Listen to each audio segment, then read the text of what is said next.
سابقە تەواوە دەست بە دانشنەکە دەکەین بە ناوی خودای بەخشندەی میهرەبان. دانشنەکەمان بە ناوی گەلی کوردستانەوە دەست پێ دەکەین. بەرنامەی کار خولی چوارەمی هەڵبژاردن ساڵی پێنجەم دانیشتنی ژمارە 4 ڕۆژی دانیشتن دەی 1 2018. بەرنامەی کار بە پێی حکمەکانی بەرگەی 1 مادەی 20 لە پەیرەوی ناوخۆی پەرلەمانی کوردستان داش عێراق ژمارەیەکی ساڵی 1992 هەموار کراو. دەستەی سەرۆکاتی پەرلەمان بڕیاری دا کاتی دانیشتنی ژمارە 4 خولی پاییزەی ساڵی پێنجەم لە خولی هەڵبژاردننی چوارەمی پەرلەمانی لە کاتژمێر 12 نیوەڕۆ ڕۆژی چوارشەمبە ڕێککەوتی دەی 1 2018 بێت و بەرنامەی کاری دانیشتنەکە بەم شێوەیە: یەکەم گفتوگۆکردنی پرۆژە یاسای ڕێخستن و چاندن و گواستنەوەی ئەندامەکانی جەستەی مرۆڤ بە پێی مادەکانی 72 74 75 لە پەیڕەوی ناوخۆی پەرلەمانی کوردستان ژمارە 1 ساڵی 1992 هەموار کراو. دووەم خوێندنەوەی راپۆرتی شیکاری لەبەر ڕۆژنایی پرنسیپ و بەند و بەرگەکانی یاسا لەسەر ئاستی نێودەوڵەتی و ناوخۆیی سەبارەت بە عەرەبکردنەوەی ناوچە کوردستانیەکانی دەرەوەی ئیدارەی هەرێم داش گوندەکانی ناحیەی سەرگەران وەکو نمونە لەلایەن حکومەتی عێراقی فێدرال لەلایەن ئەندامی پەرلەمان بەڕێز دکتۆر باڵا فەرید لە فراکسیۆنی پارتی دیموکراتی کوردستان پێشکەش دەکرێت. سیەم خوێندنەوەی راپۆرتی لیژنەی ناوخۆ سەبارەت بە خۆپیشاندانەکانی ئەم ماوەیە لە هەرێمی کوردستان. چوارەم خوێندنەوەی یەکەمی ئەم پرۆژە یاسا و بڕیارانەی خوارەوە بە پێی مادەی 71 لە پەیڕەوی ناوخۆی پەرلەمانی کوردستان ژمارەیەکی ساڵی 1992 هەموار کراو. پرۆژە یاسای چاکسازی لە خانەنشینی و موچە و دەرمالە و بەخشین و امتیازەتەکانی دیکە لە هەرێمی کوردستان داش عێراق. 2 پرۆژە یاسای بە دامەزراوەکردنی هێزە چەکدارەکانی کوردستان. 3 پرۆژە یاسای بەرکارکردنی یاسای ناشتنی بازرگانیکردن بە مرۆڤ ژمارە 28 ساڵی 2012 عێراق لە هەرێمی کوردستان. 4 پرۆژە یاسای ئاوادانی گوندەکانی کوردستان. 5 پرۆژە یاسای ئینفازی قانونی ناشتنی بازرگانیکردن بە مرۆڤ ژمارە 28 دیارەوە دووجار هاتوو ساڵی 2012 عێراق. ئەوە دووجار تکرار بووە بوو. 6 پرۆژە یاسای ئینفازی قانون الحفاظ على الوثائق ئەوەی ساڵی 2016. 7 پرۆژە یاسای ئینفازی قانون المتضررين الذين فقدوا جزءا من أجسادهم جراء ممارسات النظام البائد ژمارە 5 2009 دەک بە عەرەبی نووسراون. 8 پرۆژە یاسای ئینفازی قانون التوقيع الإلكتروني والمعاملات الإلكترونية ژمارە 78 ساڵی 2012. 9 پرۆژە یاسای ئینفازی قانون مكافحة غسل الأموال وتمويل الإرهاب ژمارە 39 ساڵی 2015. 10 پرۆژە بڕیاری داگیرکردنی ملکی گشتی بە مەبەستی دروستکردنی باخ. 11 پرۆژە بڕیاری بە تاوانی دژی مرۆڤاتی ناساندنی کارەساتی قەزای خۆرماتوو و باقی ناوچە کوردستانیەکانی دەرەوەی ئیدارەی هەرێم. 12 پرۆژە بڕیاری پێکینانی لیژنەیەکی کاتی پەرلەمان بە مەبەستی بەدواداچوون لە کردەوەی جینۆساید بەرامبەر بە هاوڵاتیانی کوردی قەزای خۆرماتوو و ناوچەکانی دیکەی دەرەوەی ئیدارەی هەرێمی کوردستان لە دەوروبەری بەرواری 16 دەهی 2017 لەلایەن سوپای عێراقەوە دەستی پێ کردووە. 5 دانان و ئاڵوگۆڕکردنی ئەم ئەندامە بەڕێزانە لە لیژنە هەمیشەیەکانی پەرلەمانی کوردستان بە پێی مادەی 44 لە پەیڕەوی ناوخۆی پەرلەمان ژمارەیەکی ساڵی 1992 هەموار کراو. 1 پێشچاوخستنی دەست لە کارکێشانەوەی ئەندامی پەرلەمان بەڕێز ساڵح بشار ساڵح لە لیژنەی پیشەسازی وەزە و سەرچاوە سروشتیەکان. 2 پێشچاوخستنی دەست لە کارکشانەوەی ئەندامی پەرلەمان بەڕێز هیوە حاجی میرخان لە لیژنەی بازرگانی و پاراستنی مافی بەکاربەر. سێ زیادکردنی ئەندامی پەرلەمان بەڕێز عەلی عوسمان عەلی بۆ سەرلجنەی پیشەسازی و وزە و سەرچاوە سروشتیەکان. 4 زیادکردنی ئەندامی پەرلەمان بەڕێز ساڵح بشار ساڵح بۆ سەرلجنەی بازرگانی و پاراستنی مافی بەکاربەر. 5 زیادکردنی ئەندامی پەرلەمان بەڕێز هیوا حاجی میرخان بۆ سەرلجنەی پیشەسازی و وزە و سەرچاوە سروشتیەکان. 6 گفتوگۆکردنی پرۆژە یاسای هەمواری یاسای هاتوچۆی ژمارە 86 ساڵی 2004 لە هەرێمی کوردستان داش عێراق بە پێی مادەکانی 72 74 75 لە پەیڕەوی ناوخۆی پەرلەمانی کوردستان ژمارەیەکی ساڵی 1992 هەموارکراو. ئێستا داوا لە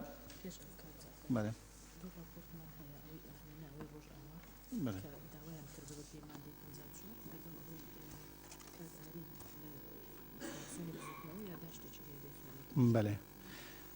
دیارە دوو راپۆرتێکی ترمان هەیە ئامادە کراوە لەلایەن ئەو لژنەی سەردانی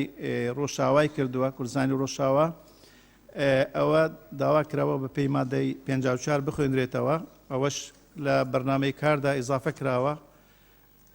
یترش سەرۆکی فراکسیۆنی بزۆتنەوەی ئیسلامی کوردستان ئەوەش یاداشتێکی یا دەخوێندرێتەوە. ئێستا داوا لە بەڕێز سکرتێری پەرلەمان دەکەم ئەوەی ئامادە نەبوونە خیابات بخوێنرێتەوە ئەوەی ئەو پوختەی دانیشتنی پێشتر خاڵێکی نظامی باخ بخوێنرێتەوە اینجا خاڵی نظامی وەردەگرین فەرموو بێگەرتان. ناوی ئەندامانی پەرلەمان کە لە دانیشتنی ژمارە هەشت نییە ناوی ئەندامانی پەرلەمان کە لە دانیشتنی ژمارە سەی ئاسایی بەرواری 7/12/2017 مۆڵەت پێدراون یان بەبێ مۆڵەت ئامادە نەبوون ئەمانن: عزت صابر مۆڵەت، ئومێد عەبدوڕەحمان ئامادە نەبوو، بەشار مشیر ئیسماعیل مۆڵەت، جەمال عوثمان کارەسوڵ ئامادە نەبوو، دڵشاد شەعبان عەبدولغەفار مۆڵەت،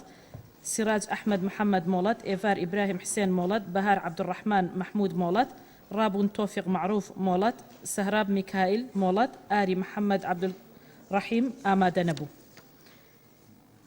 ناوی ئەو ئەندامانەی کە لە دانیشتنی دوای نێوەڕۆ ئامادە نەبوون یاخود مۆڵەت بوون: جوان ئیسماعیل عەزیز مۆڵەت، ساڵح بەشار ساڵح ئامادە نەبوو. پوختەی دانیشتنی ئاسایی ڕۆژی چوارشەمەی ڕێکەوتی 6/12/2017 بەم شێوەی خوارەوە بوو.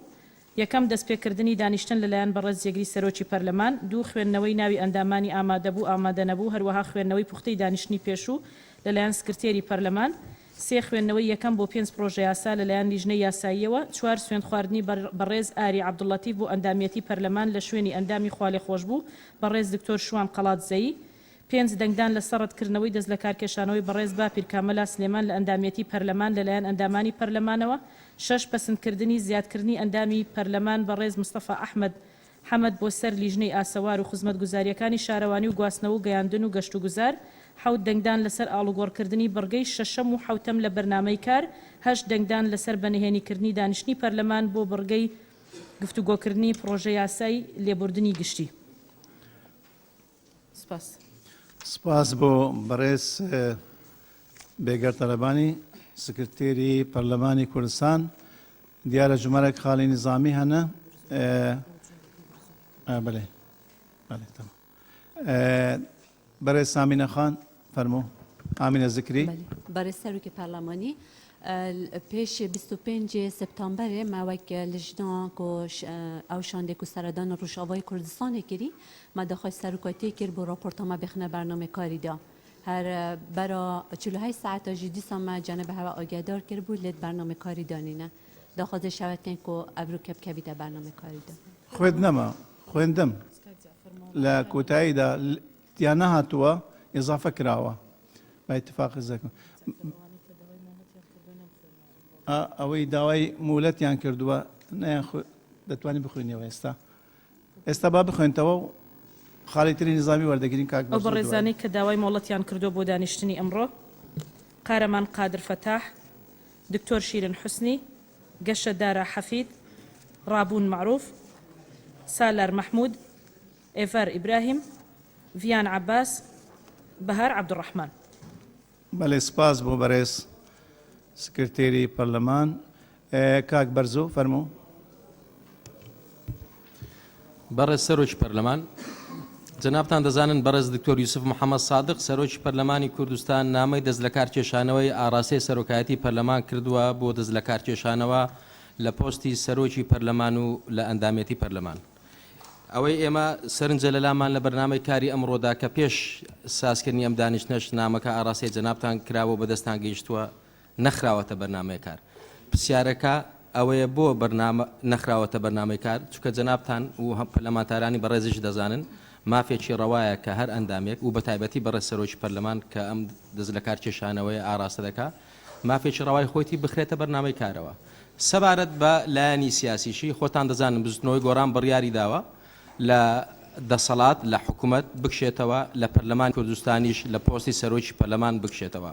بەڕێز دکتۆر یوسف لەسەر پشتی بزنەوەی گۆڕان لە پۆستی سەرۆکی پەرلەمان بوو لەبەر ڕۆشنایی بڕیاری سیاسی بزنەوەی گۆڕان بۆ کشانەوە لە حکوومەت و لە پەرلەمان و لەبەر ڕۆشنایی بڕیاری تایبەتی خۆشی بۆ دەست لە کارکێشانەوە ئێمە پێمان وایە بڕیاری سیاسی بزنەوەی گۆڕان و هەر بڕیاری هەر حزبێکی سیاسی تر کە خۆی دەیدا و مافی مکتەسەبی خۆیەتی و مافی تەواوەتی خۆیەتی دەبێت ڕێز لێ گیراو بێ بۆیە پرسیار دەکەین بۆ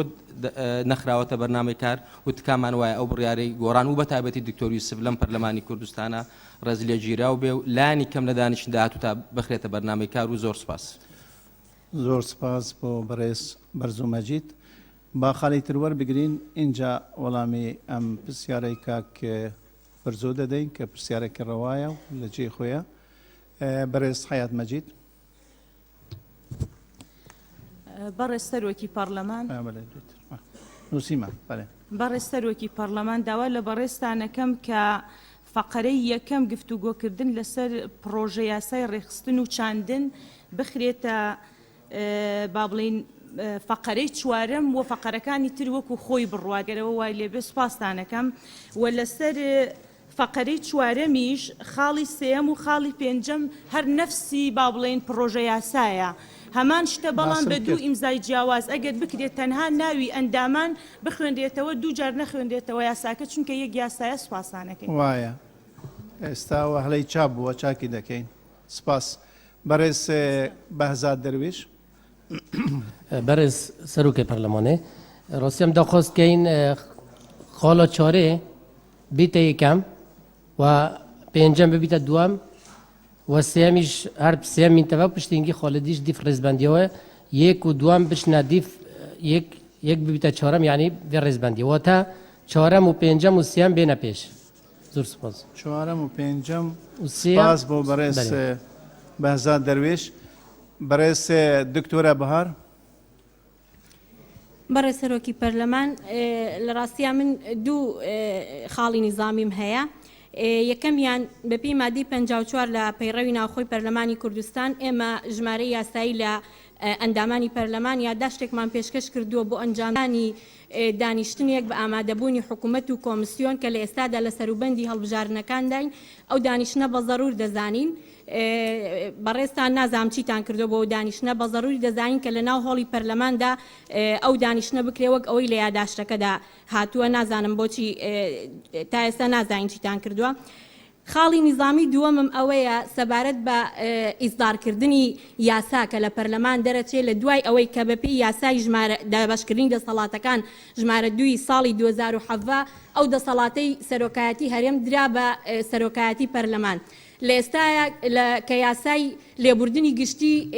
بڵاو کراوەتەوە چۆتە بواری جێبەجێکردنەوە دەسەڵاتی دادوەری دایانەوێت لیژنەی بۆ پێکبێنن تاریخی ئیزدارەکان دەوێت من بە دوواداچوونم بۆ ئەوە کرد بۆم دەرکەوت کە ئەو ئیزدارە نییە کە ئەمە بۆ خۆی شتێکە خەلەلێکی قانونیە دەبێت چاک بکرێ بۆ لەمە دووە چونکە ئەو دەسەڵاتە کە دراوەتە سەرۆکایەتی پەرلەمان دەبێت سەرۆکایەتی پەرلەمان ئەمە مەرحەلەیەکە لە سنی قانون لە دانانی قانون بەس تەنها کتابێک هەیە کە ڕۆیشتووە بۆ وەزارەتی عەدل بۆ ئەوەی کە نەشری بکەن لە وەقایع بەڵام دەبێت بڕیار هەبێ بە ئیزدارکردنی ئەو یاسایانە بۆیە ئەمە ضرورە لەبەرەوەی ئەبێتە نەقسێک لە قانونەکاندا بۆ لەمە دووە ئەگەر ئەو دەسەڵاتی خۆتان وەک خۆی ممارەسە بکەن سپاس سپاس بۆ تێبینیەکانی بەڕێستان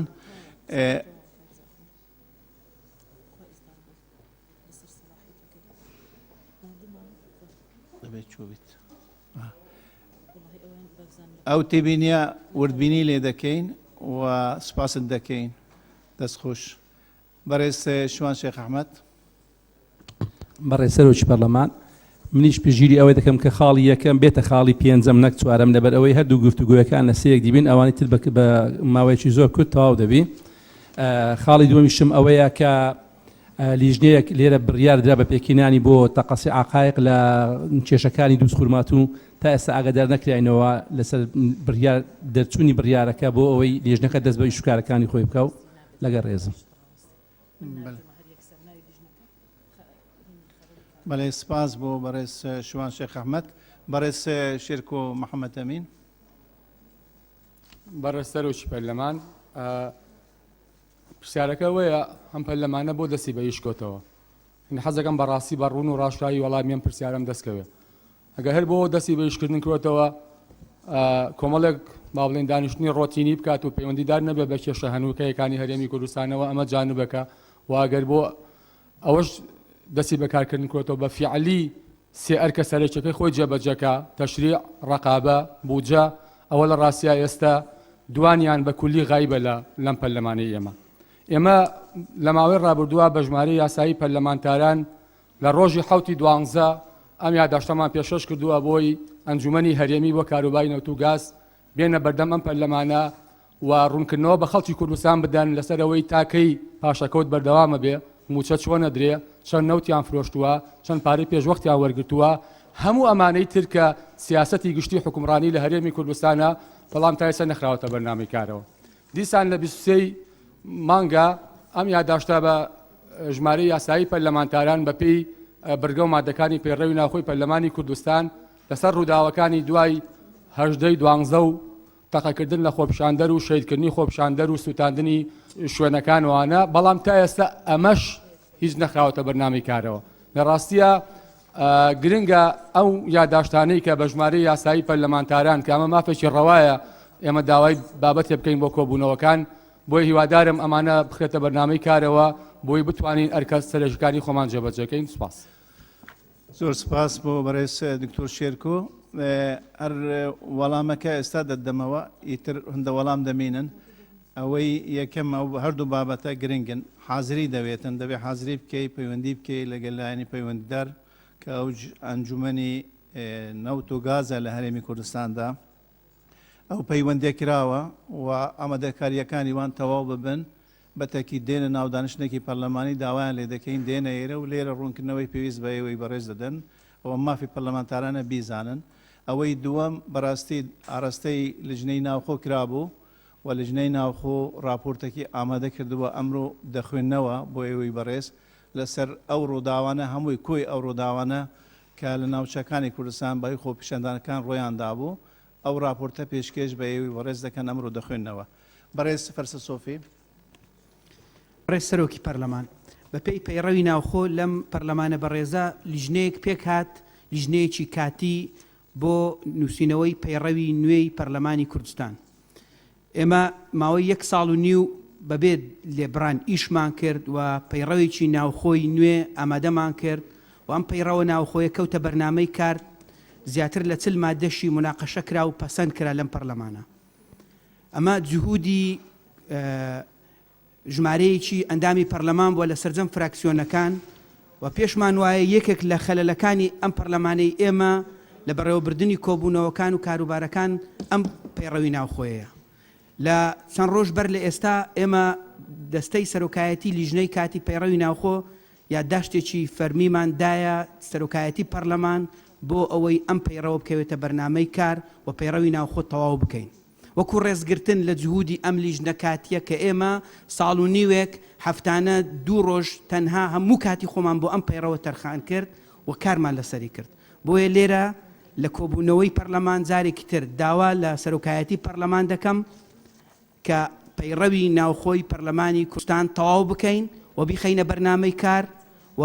بە هەمومان گفتوگۆی بکەین. من دڵنیام لە کەمتر لە مانگێک ئێمە دەتوانین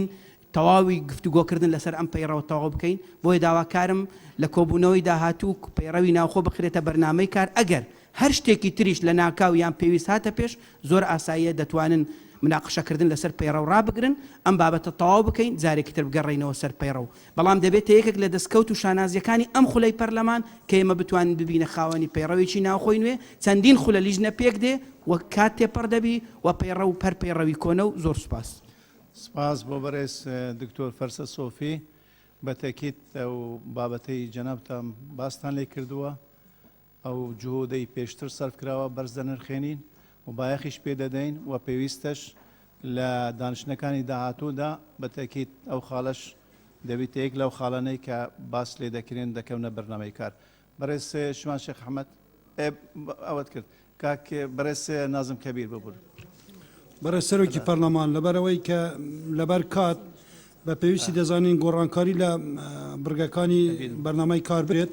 دووەم بکرێت بە یەکەم سێەم بکرێت بە دووەم چوارەم بکرێت بە سێەم یەکەمیش بکرێت بە چوارەم و زۆر سپاس. ئەکە جارێکی تر دووبارەکی باوەڕکە من فریان نەکەوتم. دووەم بکرێت بە یەکەم سێەم بکرێت بە دووەم چوارەم بکرێت بە سێەم یەکەمیش بکرێت بە چوارەم. زۆر سپاس. لێمان تێک چوو.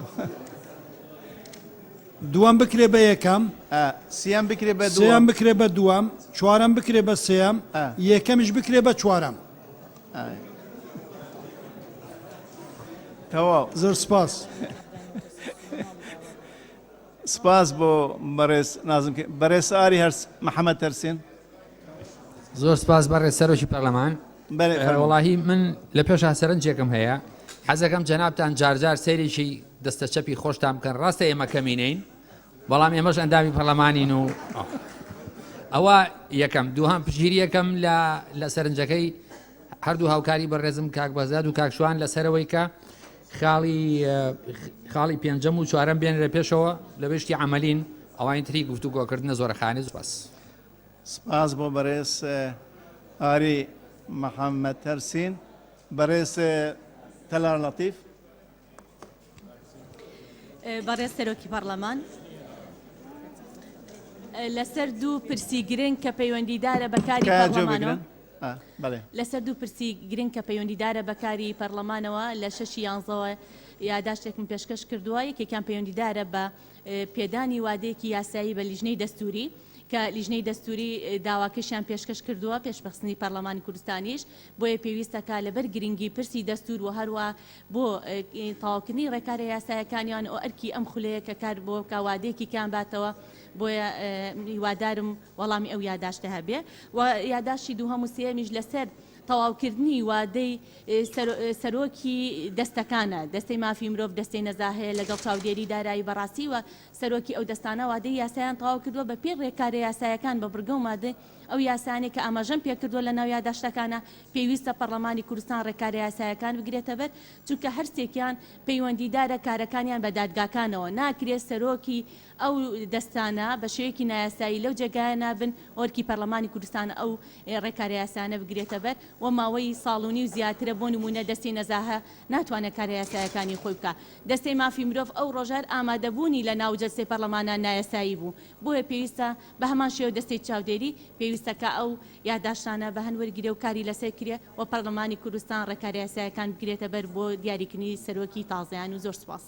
سپاس بۆ بەڕێز تەلار لەتیف. هەردوو تێبینێکە زۆر لە جێی خۆ بوون و ئەوەی لە ژنەی دەستوری بەڕاستی پێویستێکی نیشتیمانیە پرسێکی نیشتیمانیە و پێویستەش پەلە لێ بکرێتن بەڵام جەنابتەنش دەزانم پێویستی بە تەوافقێکی سیاسیە جارێکی تر پێداچوونەوە بە دوواداچوونێ ئەو تەوافقە بکەین و چارەسەرێکی بۆ بدۆزینەوە ئەوەی دەستەکان ئاگادارین هەمومان پێکەوە و هەمومانش پەرۆشی ئەوەی ناو دەستانە یعنی شێوازی ئاسایی خۆ وەربگرنەوە دەستەی ئەوەی چاودێری و دارایی ئەوە مانگی 5 تەواو دەبیت بەڵام ئەوەی دەستپاکی بەسەر چووە ئەوەی مافی مرۆژ بەسەر چووە دەمەکە و لە ماوەکی نزیکدا لەگەڵ لجنە پەیوەنددارەکان و بەڕاستیش پێویستە ڕاوشکاریەک لەگەڵ فراکسیۆنەکانی ناو پەرلەمانی کوردستانش بکەین لە هەفتەی داهاتوودا ئەو پرسە ینی باسی لێ دەکەین و بەدواداچوونی بۆ دەکەین. بەڕێزان پێشەوەی بینە و خاڵە ئاڵوگرتکردنی خاڵەکان باس لێکەین دەمەوێ بەڕاشکایی بۆ جەنابی کاک برزۆ بەڕێز کاک برزۆ مەجید و تەواوی فراکسیۆنی گۆران و تەواوی پەرلەمانتاران باسکەینەوە ینی ئەوەی دەست لە کارکێشانەوەی بەڕێز یۆسف محەممەد سەرۆکی پەرلەمان هەمومان ئاگادارین و بەتەکیچ ینی لە ناو حکومەت و لە ناو پەرلەمان ئەوە شاراوە نییە پێشترش بە تەوافق سەرۆکاتی پەرلەمان و پۆستەکانی حکومەت دیاری کراون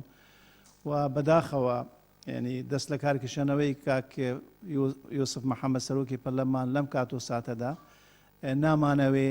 تەسیرێکی وای لە سەرکاری پەرلەمان بکرێتن بیکەتن کە ینی بە زەرەر بەرژەوەندی گشتی کۆتایی بێتن و بە زەرەری خودی ئەم پەرلەمانە کۆتایی بێت کارەکانی ئەم پەرلەمان لەبەرەوە پەلەمان لێ نەکردووە و داواش لە ئێوەی بەڕێز دەکەین پشۆتان درێژ بیتن ئەم پرسە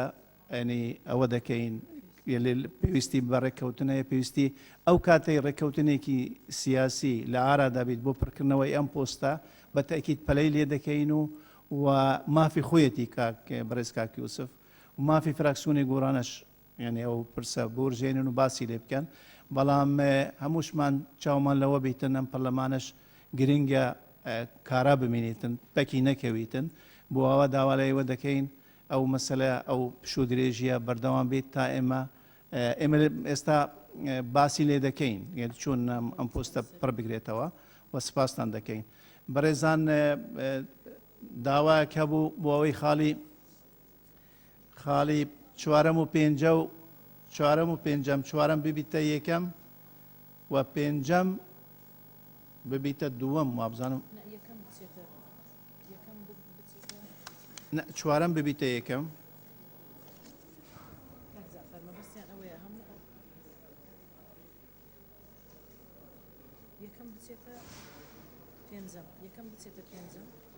یەکەم و پێنجەم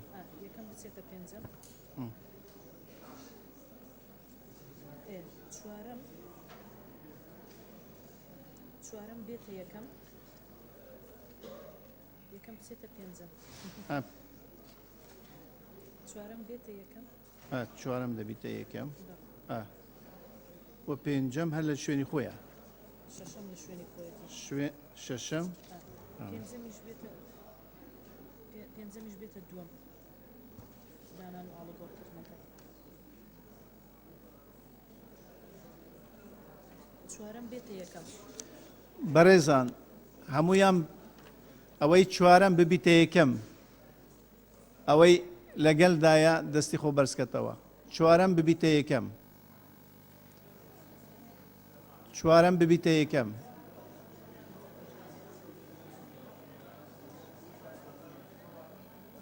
یەک دو سێ چوار پێنج شەش حەوت هەشت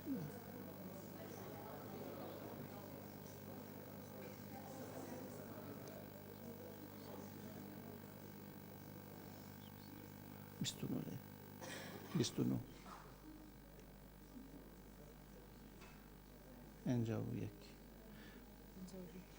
پەنجاو دوو کەس بە پەسەند دەزانن ئەوەی دژە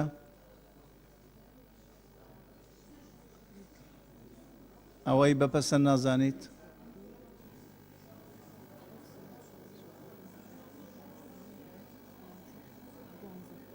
دوازدە کەس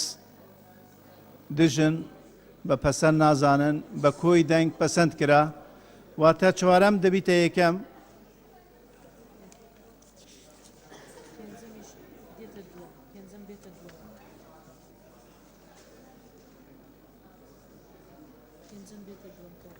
داوا کراوە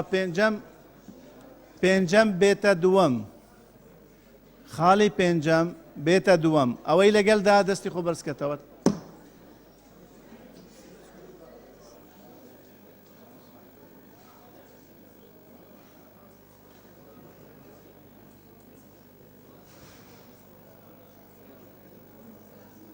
بیست لێرە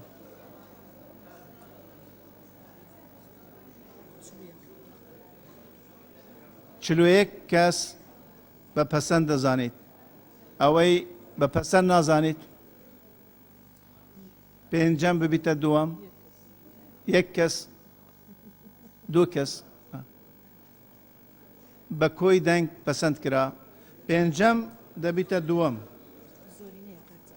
بە زورینەی دەنگ بە زورینە دەنگ ببورن پێنجەم چوارەم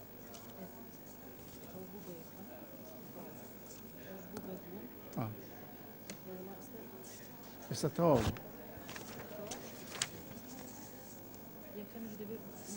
تەواو یەکەم دەچیتە دووەم ئۆتۆماتیکی دەبێتە سیام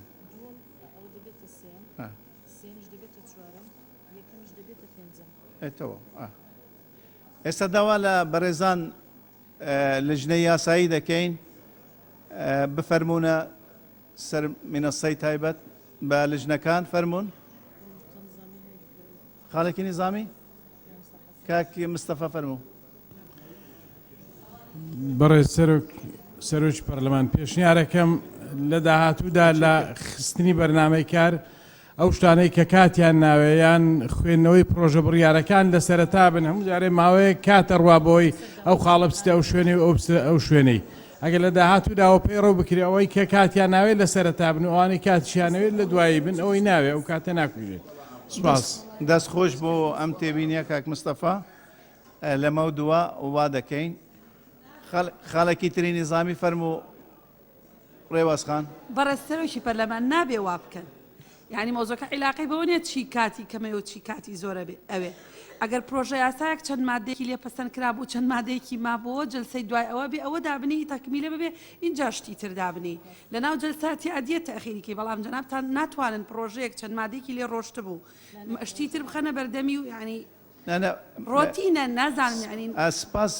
بۆ ڕێی بەڕێستان مەبەستی کاک مستەفا و مەبەستی مە هەموو ئەم خاڵانە نینن پرۆژە خوێندنەوەی پرۆژە یاسەکان ئەوە بابەتەکە دەکرا ئەو مەسەلەیە لە سەرەتا وا بنووسین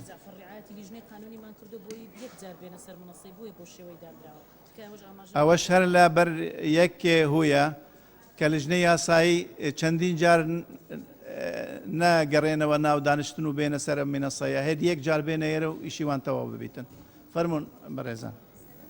بەخێر بێن باشن بەخێن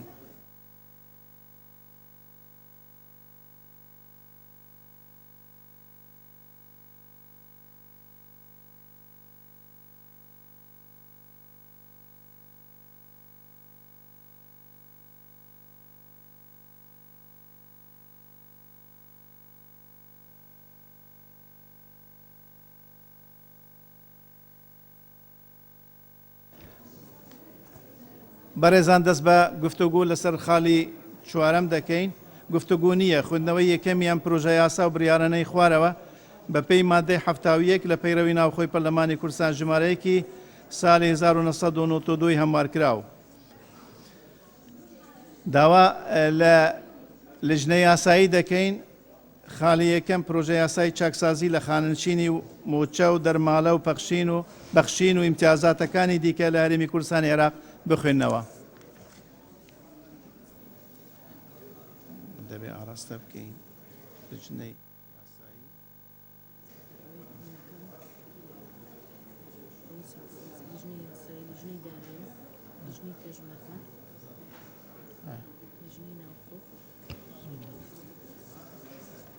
بەڕێز سەرۆکی پەرلەمان پرۆژە یاسای چاکسازی لە خانەنشینی و موچە و دەرماڵە و بەخشین و ئیمتیازاتەکان لە هەرێمی کوردستان عێراق داش عێراق لەلایەن حکومەتی هەرێمی کوردستانەوە ئاراستەی پەرلەمانی کوردستان کراوە کە لە 20 مادە و هۆیەکانی دەرچواندن پێکهاتووە بەڕێز سەرۆکی پەرلەمان بە ئاراستەکردنی بۆ لیژنەی پەیوەندیدار ئەم پرۆژە یاسایە ئاراستە دەکرێت بۆ لجنەی یاسایی لجنەی دارایی لجنەی پێشمەرگە لجنەی ناوخۆ لجنەی دەستپاکی لجنەی کاروباری پەرلەمان گشت ئەندامانی پەرلەمان سپاس فرم پرۆژە یاسای بەدامبەزراوی هێزە چەکدارەکانی کوردستان کە لە 12 مادە و هۆیەکانی دەرچواندن پێکهاتووە لەلایەن ئەو بەڕێزانەی خوارەوە ئەندامانی پەرلەمان واژۆ کراوە ئەیوب عەبدوڵڵا ڕەسوول دکتۆر پەری ساڵح دکتۆرە جوان ئیسماعیل سۆران عومەر دکتۆر هەورەمان گەرچێنەی حوسێن ئیسماعیل حوسێن مەڕوان گەلالی أنور قادر مصطفى، نجيبة لطيف أحمد، شكرية إسماعيل مصطفى، زلفى محمود عبد الله، منيرة عثمان علي، محمود عادي عمر، فايق مصطفى رسول، دكتور شيكو حما أمين، حسن صالح. برای سەرۆکی پەرلەمان بە ئاراستەکردنی بۆ لیژنەی پەیوەندیدار. ئەم پرۆژە یاسایە ڕاستە دەکرێت بۆ لیژنەی یاسایی، لیژنەی پێشمەرگە، لیژنەی ناوخۆ، لیژنەی دەستپاکی. فەرمونون. پرۆژە یاسای بەرکارکردنی یاسای نەهێشتنی بازرگانی کردن بە مرۆڤ ژمارە 28 ساڵی 2012 عێراق لە هەرێمی کوردستان کە لە 5 مادە پێکهاتووە لەلایەن ئەم ئەندام پەرلەمانەنە واژۆ کراوە. یەک دکتۆر بەهار مەحموود فەتاح، شوان شێخ ئەحمەد، ئەنوەر قادر مستەفا، دکتۆر ڕێواز فایق، تەرار لەتیف، دکتۆرە ڤاڵە فەرید، ڤەمان فەیسەل، منە نەبی قەهوەچی، گەشە دارە حەفید، لینا عەزریە بەهرە، ئەبوو بەکر عومەر عەبدوڵڵا. بەڕێ سەرۆکی پەرلەمان بە ئاراستەکردنی بۆ لیژنەی پەیوەندیدار. ئەم پرۆژە یاسایە ئاراستە دەکرێتن بۆ لیژنەی یاسایی، لیژنەی مافی مرۆڤ، لیژنەی داکۆکیکردن لە مافی ئافرەتان و ژنان. فەرموو. پرۆژە بڕیار پرۆژە بڕیاری ئاوادانی گوندەکانی کوردستان کە لە چار بەند و هۆیەکانی دەرچواندن پێکهاتووە لەلایەن ئەم بەڕێزانە واژۆ کراوە. پرۆژە یاسا نووسیا بەڵام پرۆژە بڕیارە.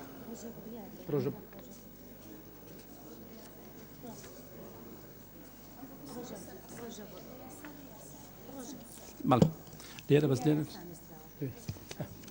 پرۆژە یاسا.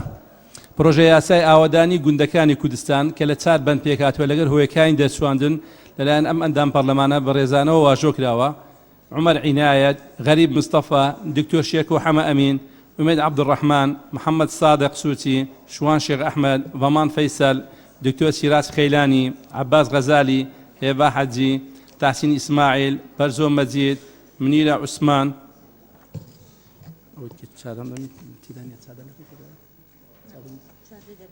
چواردە دەرنەچووە. ئەیەبار ئیبراهیم، فەرسە سۆفی، قارەمان قادر فەتاح. یەک دوو ناو دیارە دەرنەچوە لەوەکەی. بەڵێ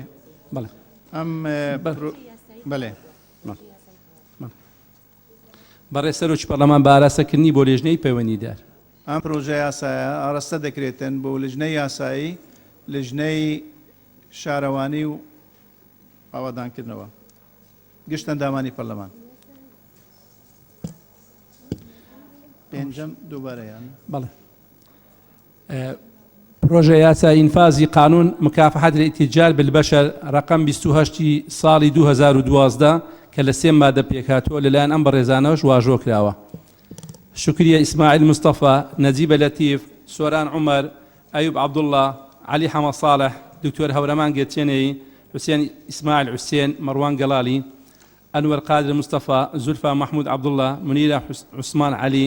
محمود حاجی عومەر، خەلەف ئەحمەد، بەهزاد زێباری، گەشەدارە حەفید، مریەم سەمەد عەبدی. بەڕێ سەرۆکی پەرلەمان بە ئاراستەکردنی بۆ لیژنەی پەیوەندیدار. ئەم پرۆژە یاسایە ئاراستە دەکرێت بۆ لیژنەی یاسایی، لیژنەی مافی مرۆڤ، لیژنەی داکۆکیکردن لە مافی ئافرەتان، گشت ئەندامانی پەرلەمان. پرۆژە یاسای ئینفازی قانون الحفاظ على الوثائق ساڵی 2016 کە لە 3 مادە پێکهاتووە لەلایەن ئەم ئەندام پەرلەمانە بەڕێزانەوە واژۆ کراوە. شکریە ئیسماعیل مستەفا، نەجیبە لەتیف، ئەیوب عەبدوڵڵا ڕەسوول، عەلی حەمە صالح، سۆران عومەر، دکتۆر هەورەمان گەچێنەی،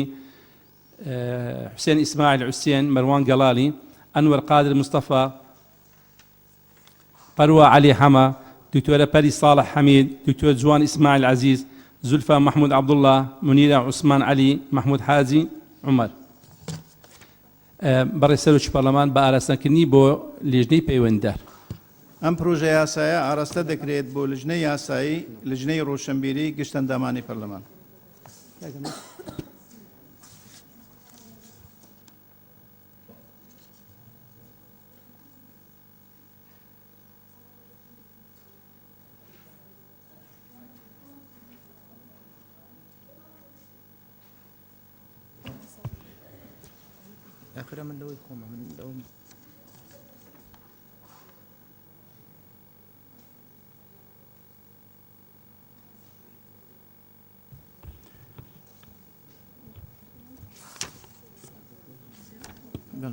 بەڕێ سەرۆکی پەرلەمان پرۆژه یاسای ئەو زیان لێکەوتوانەی بەشێکی جەستیان لە دەستداوە ئەنجامی کردەوەکانی ڕژێمی لە ناوچوو ژمارە 5 ساڵی 2009 کە لەلایەن ژمارەی یاسایی پەرلەمانتاران پێشکەش کراوە کە ئەمەش ناوەکانیانە: نەجیب لەتیف ئەحمەد، شوان شێخ ئەحمەد، پەری ساڵح حەمید، پەروا عەلی، ئەیوب عەبدوڵڵا ڕەسوول، عەلی حەمە ساڵە، عمەر عینات حەمە سەعید، شێرکۆ حەمەد ئەمین قادر، عمر صالح كوتر، حاجي كاروان، حسن صالح، فايق مصطفى رسول، هورامان قتيني، حسين إسماعيل حسين. وبروجه ساكر لسه ماده بيكاتوا داوا سروكات برلمان دكم آراسته لجنة بيون دياركان بكريت. سپاس او پروژه یاسایی آراسته دکرێت بۆ لجنەی یاسایی لجنەی تەندروستی گشت ئەندامانی پەرلەمان. بەڕێز سەرۆکی پەرلەمان پرۆژه یاسای واژۆی ئەلکترۆنی و مامەڵەی ئەلکترۆنی ژمارە 78 ساڵی 2012 کە لە سێ مادە پێکاتووە و لە ژمارەی یاسایی پەرلەمانتاران پێشکەش کراوە و کە ئەمەش ناوەکانیانە: شکوریە ئیسماعیل مستەفا، نەجیب لەتیف ئەحمەد، عەلی ئەمە ساڵح، ئەیوب عەبدوڵڵا ڕەسوول، سۆران عومەر، هەورامان گەچێنەی، حوسێن ئیسماعیل حوسێن، ئەنوەر قادر مستەفا، پەروا عەلی هەمە، پەری ساڵح حەمید، جوان ئیسماعیل عەزیز، زولفا محمود عەبدوڵڵا، منیرە عوسمان عەلی، محمود حاجی عومەر. بەڕێز سەرۆکاتی پەرلەمان داوا دەکەم ئەم پرۆژە یاسایە ئاراستەی لیژنە پەیوەندیدارەکان بکرێت. ئەم پرۆژە یاسایە ئاراستە دەکرێت بۆ لجنەی یاسایی لجنەی ڕۆشنبیری گشت ئەندامانی پەرلەمان.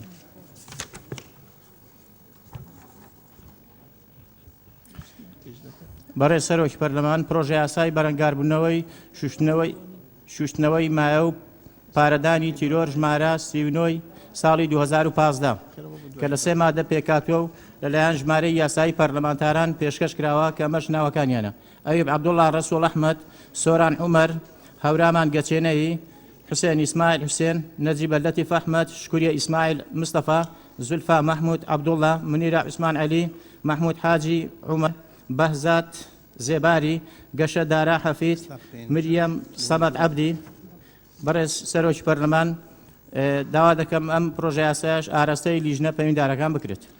ئەم پرۆژە یاسایە ئاراستە دەکرێت بۆ لجنەی یاسایی، لجنەی دارایی، لجنەی دەستپاکی گشت ئەندامانی پەرلەمان. بەڵێ فەرموون.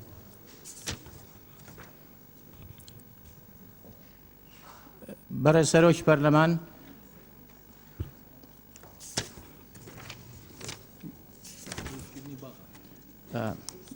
پرۆژە بڕیاری داگیرکردنی مڵکی گشتی مەبەستی دروستکردنی باخ کە لە نۆ بڕگە و هۆیەکانی دەرچواندن پێکاتوە و لەلایەن ژمارەی یاسایی پەرلەمانتاران پێشکەش کراوە کە ئەمەش ناوەکانیانە: عومەر عینات حەمە سەعید، غەریب مستەفا، شێرکۆ حەمەدەمین قادر، ئومێد عەبدوڕەحمان حەسەن، عەباس غەزالی، هێڤا حاجی میرخان، تەحسین ئیسماعیل ئەحمەد، شوان شێخ ئەحمەد، ڤەمان فەیسەڵ، سیراج خەیلانی، ئەنوەر قادر مستەفا، قارەمان قادر فەتا، حەلی ئەمە ساڵح، ئێڤار ئیبراهیم، مونا قەهوەچی. بەڕێز سەرۆکی پەرلەمان داوا دەکەم کە ئەم پرۆژە بڕیارەش ئاراستەی لیژنە پەیوەندیدارەکان بکرێت. ئەم پرۆژە یاسایە ئاراستە دەکرێت بۆ لجنەی یاسایی، لجنەی کشتوگاڵ، لجنەی دەستپاکی، لجنەی ناوخۆ گشت ئەندامانی پەرلەمان. بەڕێز سەرۆکی پەرلەمان پرۆژە بڕیاری بەتاوانی دژی مرۆڤایەتی ناساندنی کارەساتی قەزای خورمات و باقی ناوچە کوردستانەکانی دەرەوەی ئیدارەی هەرێم کە لە 8 مادە هۆیەکانی دەرچواندن پێکاتووە و کە لایەن ژمارەی یاسایی پەرلەمانتاران پێشکەش کراوە کە ئەمەش ناوەکانیانە: شکوریە ئیسماعیل مستەفا، نەجیب لەتیف ئەحمەد، سۆران عومەر، ئەیوب عەبدوڵڵا ڕەسوول ئەحمەد،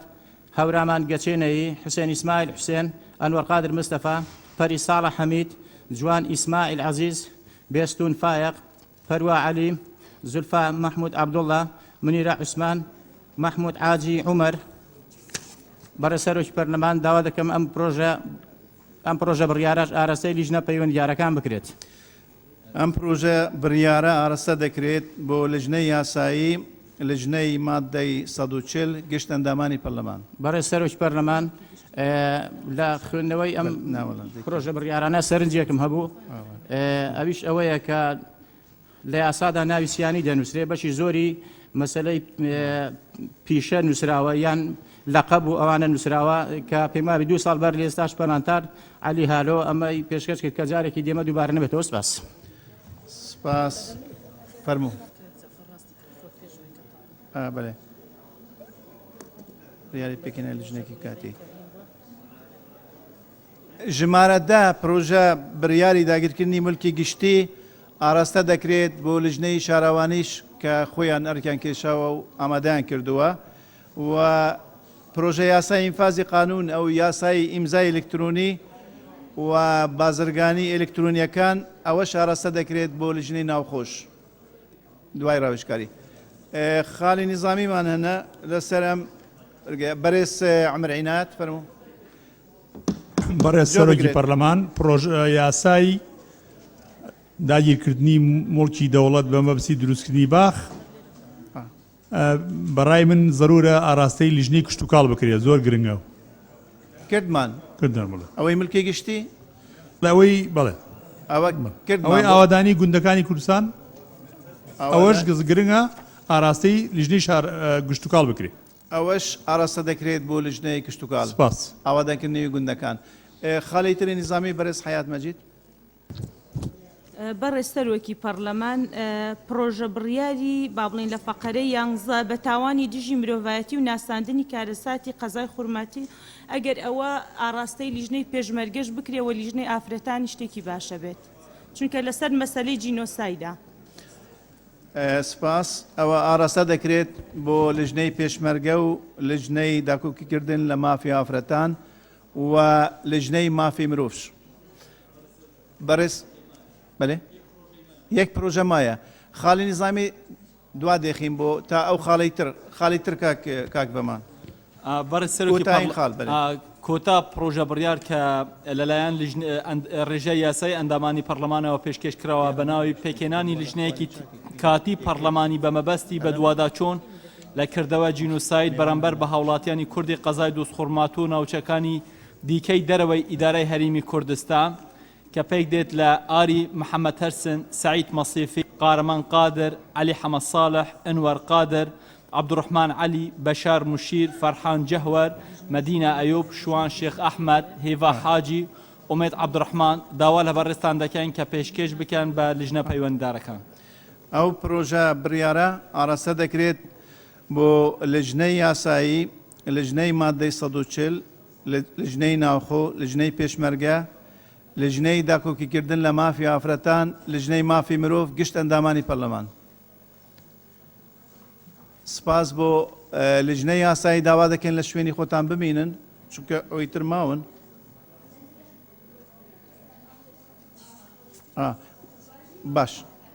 باشە سپاس بۆ بەڕێزان سەرۆک و ئەندامانی لجنەی یاسایی. خاڵە نظامیەکان بەڕێز بەهزاد دەرویش فەرموو. بله بەڕێز سەرۆکی پەرلەمانی طبعا ئەمە پێویست بە لیژنە یاسایی خاڵە ئێکێ پرۆژەی یاسای چاکسازی لستە موچەخورە بەڕێز سەرۆکی پەرلەمان پێشتر دوو پرۆژە بڕیار واژووە 34 ئەندامی پەرلەمانێ بە پێشکەش نەبوو دەستەی سەرۆکاتی و کوبوونەوە ڕابردوش خوێندنەوە یەکێ بۆ هاتیەکردن و ئاراستەی لیژنە یاسایی هاتبێکردن و لیژنە دارایی بووە ئەویش پێویستە هەر بێ پرۆژە بڕیاری ئەس ڕێکا دەستەی سەرۆکاتی و جەنابتان بەڕێستانەوە داخواستکەین لیژنە یاسایی راپۆرتە وەختی ئامادە بکەن ئەوە هەردوو پرۆژە بڕیاراش ئەوێت خوێندنەوە یەکێ هاتیەکردن کوبوونەوە چووی بێتە ڕاچاوکردن و ئێک راپۆرت بێتە دروستکردن چکی یا ئێکێ چاکسازی لستە موچە خوڕاندا بوو یا دیکەش دروستکردنە کارتە ئەلکترۆنی هەر گرێدای پاشەکەوتێ موچە خوڕان و دانەوەی پاشەکەوتەی ڕێکا هەروەتە موچەخور بچێن قەرزێت خوب دەنا ڕێکا کارتە ئەلکترۆنی زۆر سپاس و بەرەند دەست داوات کەم دووبارە لیژنە یاسایی ڕاچاوە بێ خاڵێ بکەتن و راپۆرتەکە موحد دروستکەتن. سپاس بۆ بەڕێز بەهزاد دەرویش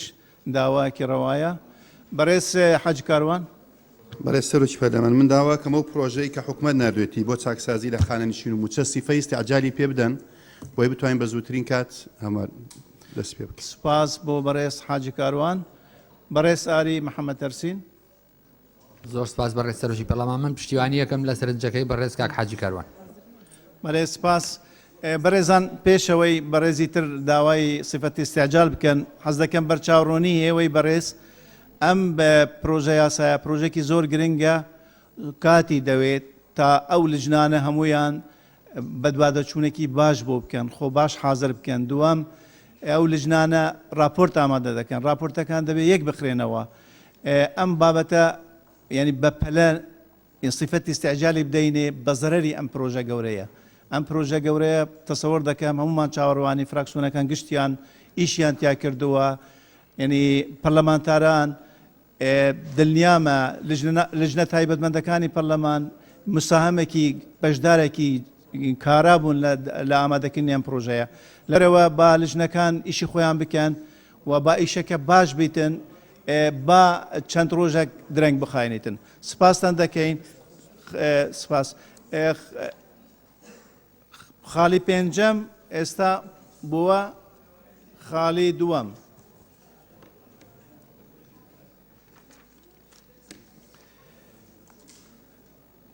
پێنجەم دانان و ئاڵوگۆڕکردنی ئەم ئەندامە بەڕێزانە لە لیژنە هەمیشەیەکانی پەرلەمانی کوردستان بە پێی مادەی 44 لە پەیڕەوی ناوخۆی پەرلەمان ژمارەیەکی ساڵی 1992 هەموارکراو یەک پێشچاوخستنی دەست لە کارکشانەوەی ئەندامی پەرلەمان بەڕێز ساڵح بشار ساڵح لە لیژنەی پیشەسازی وەزە سەرچاوە سروشتیەکان ئەوەی بە پەسەند دەزانیت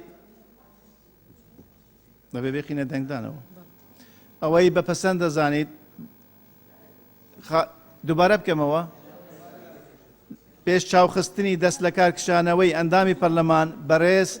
ساڵح بشار ساڵح لە لیژنەی پیشەسازی وەزە و سەرچاوە مرۆیەکان ئەوەی بە پەسەند دەزانیت دەستی خۆ بەرزکەتەوە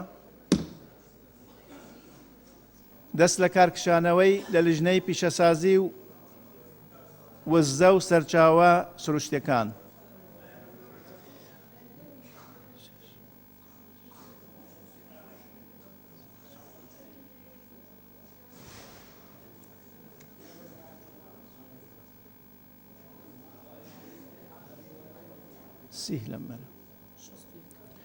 شێست و یەک کەس بەپەسەند دەزانن ئەوەی بەپەسەند نازانیت کەس نییە. یەک کەس بەپەسەند نازانیت بە زوورینەی دەنگ پەسەند کرا. دوو پێشچاوخستنی دەست لە کارکشانەوەی ئەندامی پەرلەمان بەڕێز هیوا حاجی میرخان لە لیژنەی بازرگانی و پاراستنی مافی بەکاربەر ئەوەی بەپەسەند دەزانیت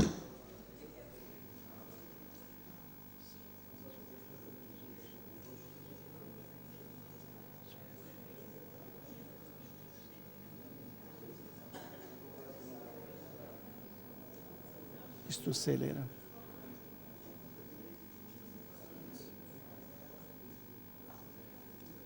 چلۆ هەشت کەس بەپەسەند دەزانن ئەوەی دژە کەس نییە.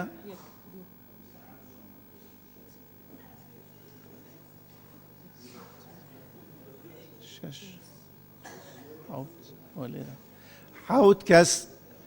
بەپەسەند نازانن دژن بە زوورینەی دەنگ پەسەند کرا. سێ زیادکردنی ئەندامی پەرلەمان بەڕێز عەلی عوسمان عەلی بۆ سەر لیژنەی پیشەسازی و وەزە و سەرچاوە سروشتیەکان ئەوەی بەپەسەند دەزانیت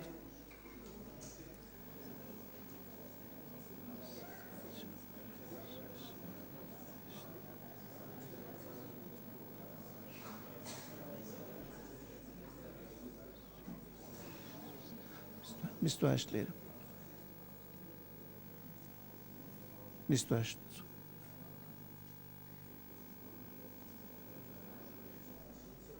59 کەس بەپەسەند دەزانن ئەوەی دژە کەس نییە بە کۆی دەنگ پەسەند کرا. چوار زیادکردنی ئەندامی پەرلەمان بەڕێز ساڵح بشار ساڵح بۆ سەر لیژنەی بازرگانی و پاراستنی مافی بەکاربەر ئەوەی بەپەسەند دەزانیت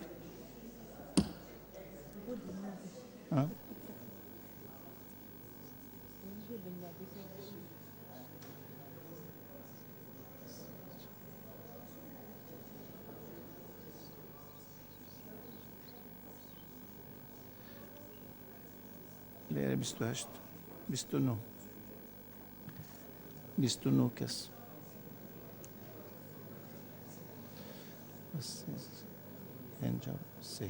پێنجا و سێ کەس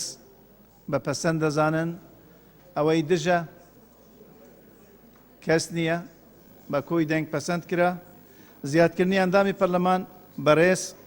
هیڤە حاجی میرخان بۆ سەرلەجنەی پیشەسازی و وزە و سەرچاوە سروشتیەکان ئەوەی بە پەسەند دەزانیت ئەوەی بە پەسەند دەزانیت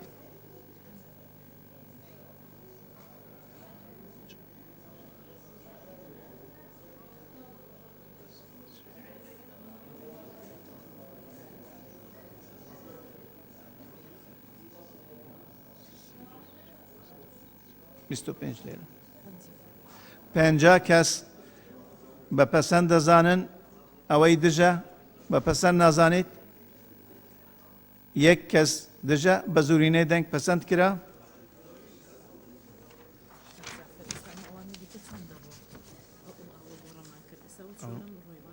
چوارەم دەبیت چوارەم دەبیتە یەکەم یەکەم دەبێتە سێم ئەوجار نابێت بەێ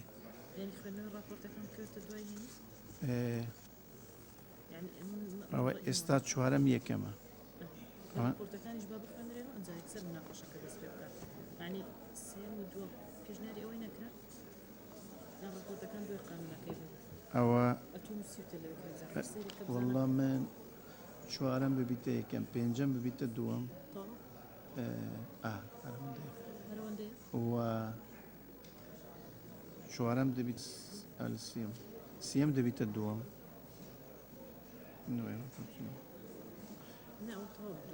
سێم کامێ سێم دەبێ یەکەم بێت ئێستاوە تەواو بوو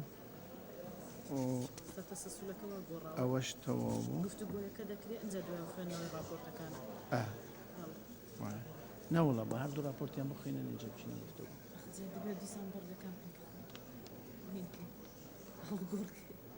دوو راپۆرت نیە چوارە کاک جعفەر چوارە ڕاستە هەردوو پرۆژە یاساکەتەوە دەکەن اینجا دەچینە دەتوانی بژڵێ بڵێ هینەکە داواکاریەکە بوو کە بەڵگەی دووەم و سێمیش بێتە پێشەوە چوارەم بچێتە یەکەم بچێتە یەکەم دەچیتە پێنجەم یەکەم بچێتە پێنجەم وایە بەسەوت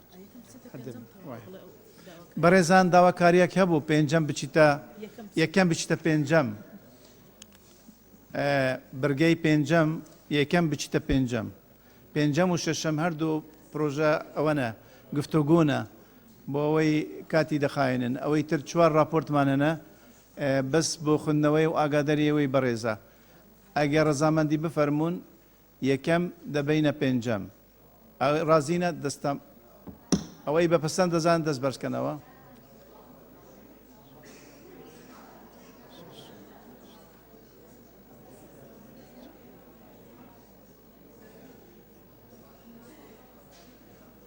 لێرە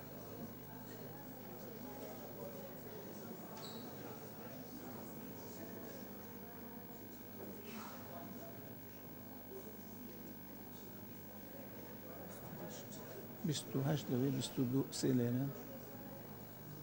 51 کەس 51 کەس بە پەسەند دەزانن ئەوەی دژە کەس نییە واتە پەسەند کرا خاڵی یەکەم دەبیتە پێنجەم و ئێستا دەست بە خوندنەوەی راپۆرتەکان دەکەین ئەوە دێتە یەکەم لەبەرەوەی راپۆرتی سەردانیشاندی پەرلەمانی کوردستان بۆ کوردستانی ڕۆژاوا درەنگ کەوتووە داوا لە بەڕێز ئامینە زیکری دەکەین فەرمووت ئەو راپۆرتە بەناوی شاندەکە پێشکەش بکات دەتوانین لەوێش بخوینەوە دەتوانین لێرەش پێشکەشکەی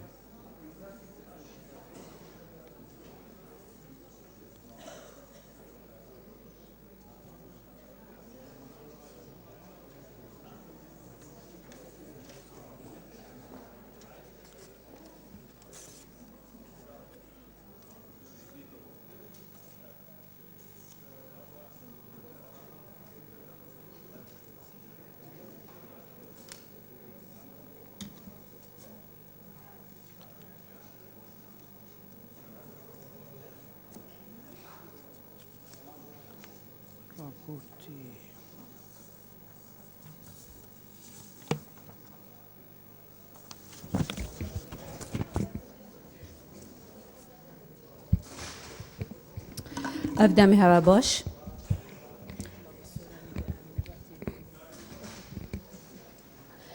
پارلمانتارین هجا برای سروکاتی یا پارلمانی هلبت سر داخازا کمیسیونا بلند یا هل بجارتنن هرما جزیره دعوت اگ بو فراکسیونا پارتی یکتین شیمانی و هر وصاب زاوا گوران هاد بو که وک شاند پارلمانی و منینارتی یا پارلمانی ل 29/11/2017 مسئله دانا یا روش آوای کرد بو چاودری کرنا هل بجارتنه تواندا شانده ما پیک هات بوج برزان دکتر شیرکو کاگزانا و آمینا ذکری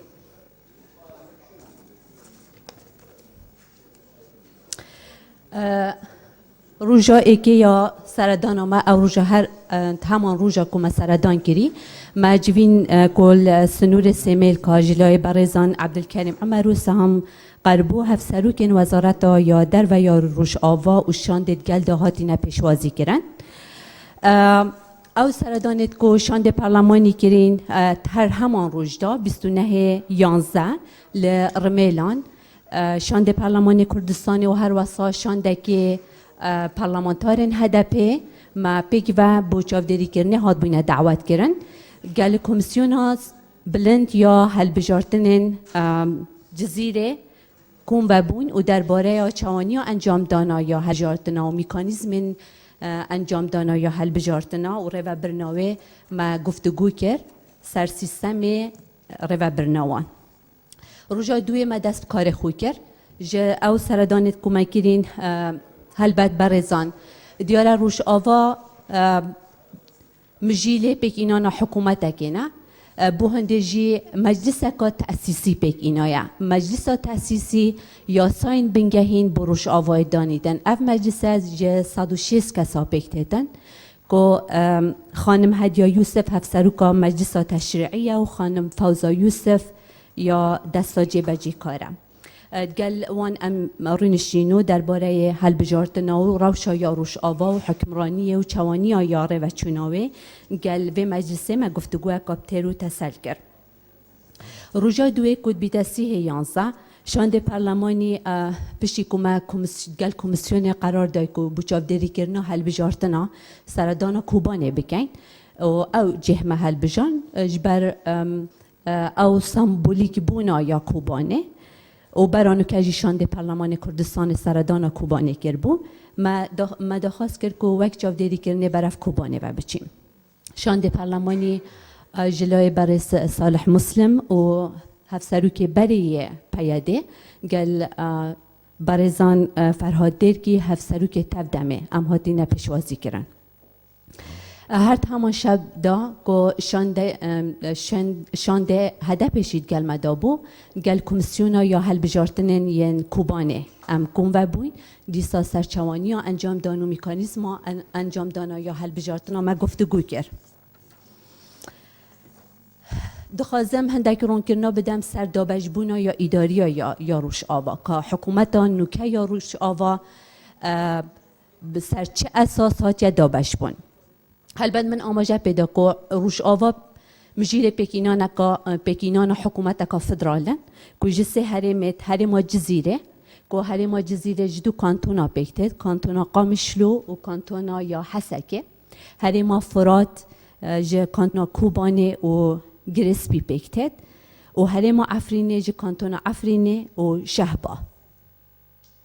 حکومت یا روش آوا 16 وزارتی تین اف 16 وزارتتون سیستم هفت سروکاتی پیکتتن و تا 32 وزیرتن یعنی 16 وزارت ل 32 وزیرتن چون سیستم هفت سروکاتی هایی کد گل سروک حکومت و جگیره نوید به 35 کس اگر بچین درباره حل بجارتنتون دا که ما فهنده های بجاریا یا حل بجارتنا داب کردن هر حوالاتیه که سوری که خدا ناسنامه بید و نفوس روش آوای کردستانه نوه هاد بیده تومار کرن شیطن بجاریا حل بجارتنا بکرد تمنوی 18 سال بیدن کارتا دنگدان هبید و بیتن تومارا دنگداران دا نووان هات بیتا تسجیل کردن او حوالاتین کو جلای دولت و جماف حوالاتی بونه و هاتی نبی بحث کردن و آمارا گشتیا سالا 62 دا نهاد بنا تومار کردن و بناسنامه بن و هر حوالاتی که پتر 10 سالا روش آوای جیا بید و اگر پسند آسایشت گل بیتن شیطن بجاریا یا حل بجارتنا بکد مرجن کاندیدا لویر 18 سالیه داشت خو کاندید بگدن بتوانه که آبروبر نهاد بیده سزادان ده دزگه امنی و آسایشای دانه بیدن و خودانشیان و ازمون بیدن و شیانت خواندن و نویسینه جی هبن هلبت من بحث هنده کرد که او کسی که بشید بجاریا یا پروسا دنگدان دا بکتن دویتن کارتا دنگدانه هبیدن شوازه بدز و اینانا کارتا دنگدانه بچی شوازه هلبت کمیسیون هل بجارتنا بوتومارا یا ناو دنگدارا سردانت مالات کتن کارتا دنگدانه پریکا جواتا گندان تیتا دابش کرن نه پریکا کمیسیونه و هل بجارتنتون حتی که هل بجارتن ایکی ماها 12 هاتا انجام دان ل حتی رکفتی 29 11 ماه فورگرتنا کارتان هبو و روجا هل بجارتنا دیسا یعنی او کومدیتی تو روجا هل بجارتنا دنگدرت جن گل دنگدرت مر جکت تاتنا جدا کردن بهنده کو دیسا سجلا یا تومار دنگدران بدو دو شواستات نکردن یک کمیسیونه سجلا دنگدران چکر بو لروجا هل بجارتنا داجی هر دو رگز جتات نجدا کردن بهنده کو هم بزانن رجا بجاریا جنو یا میرا و هم جی بزانن کو او حوالاتی بجاریا هل بجارتنا کن چندن البته کمیسیون او کمیسیونا قوام پیک اینا با انجام دادن هل بجارتنا توایا یا اندامتوان ج پارتیا تف دمینه ل دو کارمندتوان کو هبندیان اجتماعی بوما آماجه پیدان اگه سروک کمیسیونا یا کوبان اگه لیست هبندیان اجتماعی بو و کادره که دیه کمیسیونه لعفرین دیساج کادروین وان بون هر مرکزه که دنگدانه او کسین که سر صندوق دنگدانت راستن و سر پرشتیا صندوق دنگدانت کن ماموستانه هر مرکزه که دنگدانه 6 ماموستایت به هین و 2 جی یدکن بجاریا یا هل بجارتن توان سر سیستم هایرنی مایرنیه کوش سروی اساسیه 6 ساده بجاری یعنی هفرکی و منافسه 40 ساده سیستم یکوتایت ده انجام دان که او 40 ساده جیبو پکهات نتوایی دینی و جنو گنجانه هل بجاتنتون دمجمیر 8 سپیده حتی ساعت 8 شب بردوام بو لبو هر بنگه که دنگدانه مرکزه که دنگدانه الگور بجاریا یا خلکی شیان حتی 4 ساعتا درج بکن و تا حتی 12 شب بردوامی بدن و با هر صندوق که دنگدانه تنهایه 1000 دنگ بهنه هاویتن یعنی هر صندوقی با 1000 کسایه با 1000 دنگ داره هل بجاتنت خوجهیت یت روش آوا 3 مرحله دهاتی نکرن دیار 22 ماه ایلولا سال 2017 هل بجاتنت گندایت هاتی نکرن و تا اود بیژن کومین ایک 12 2017 کو شاند پارلمانی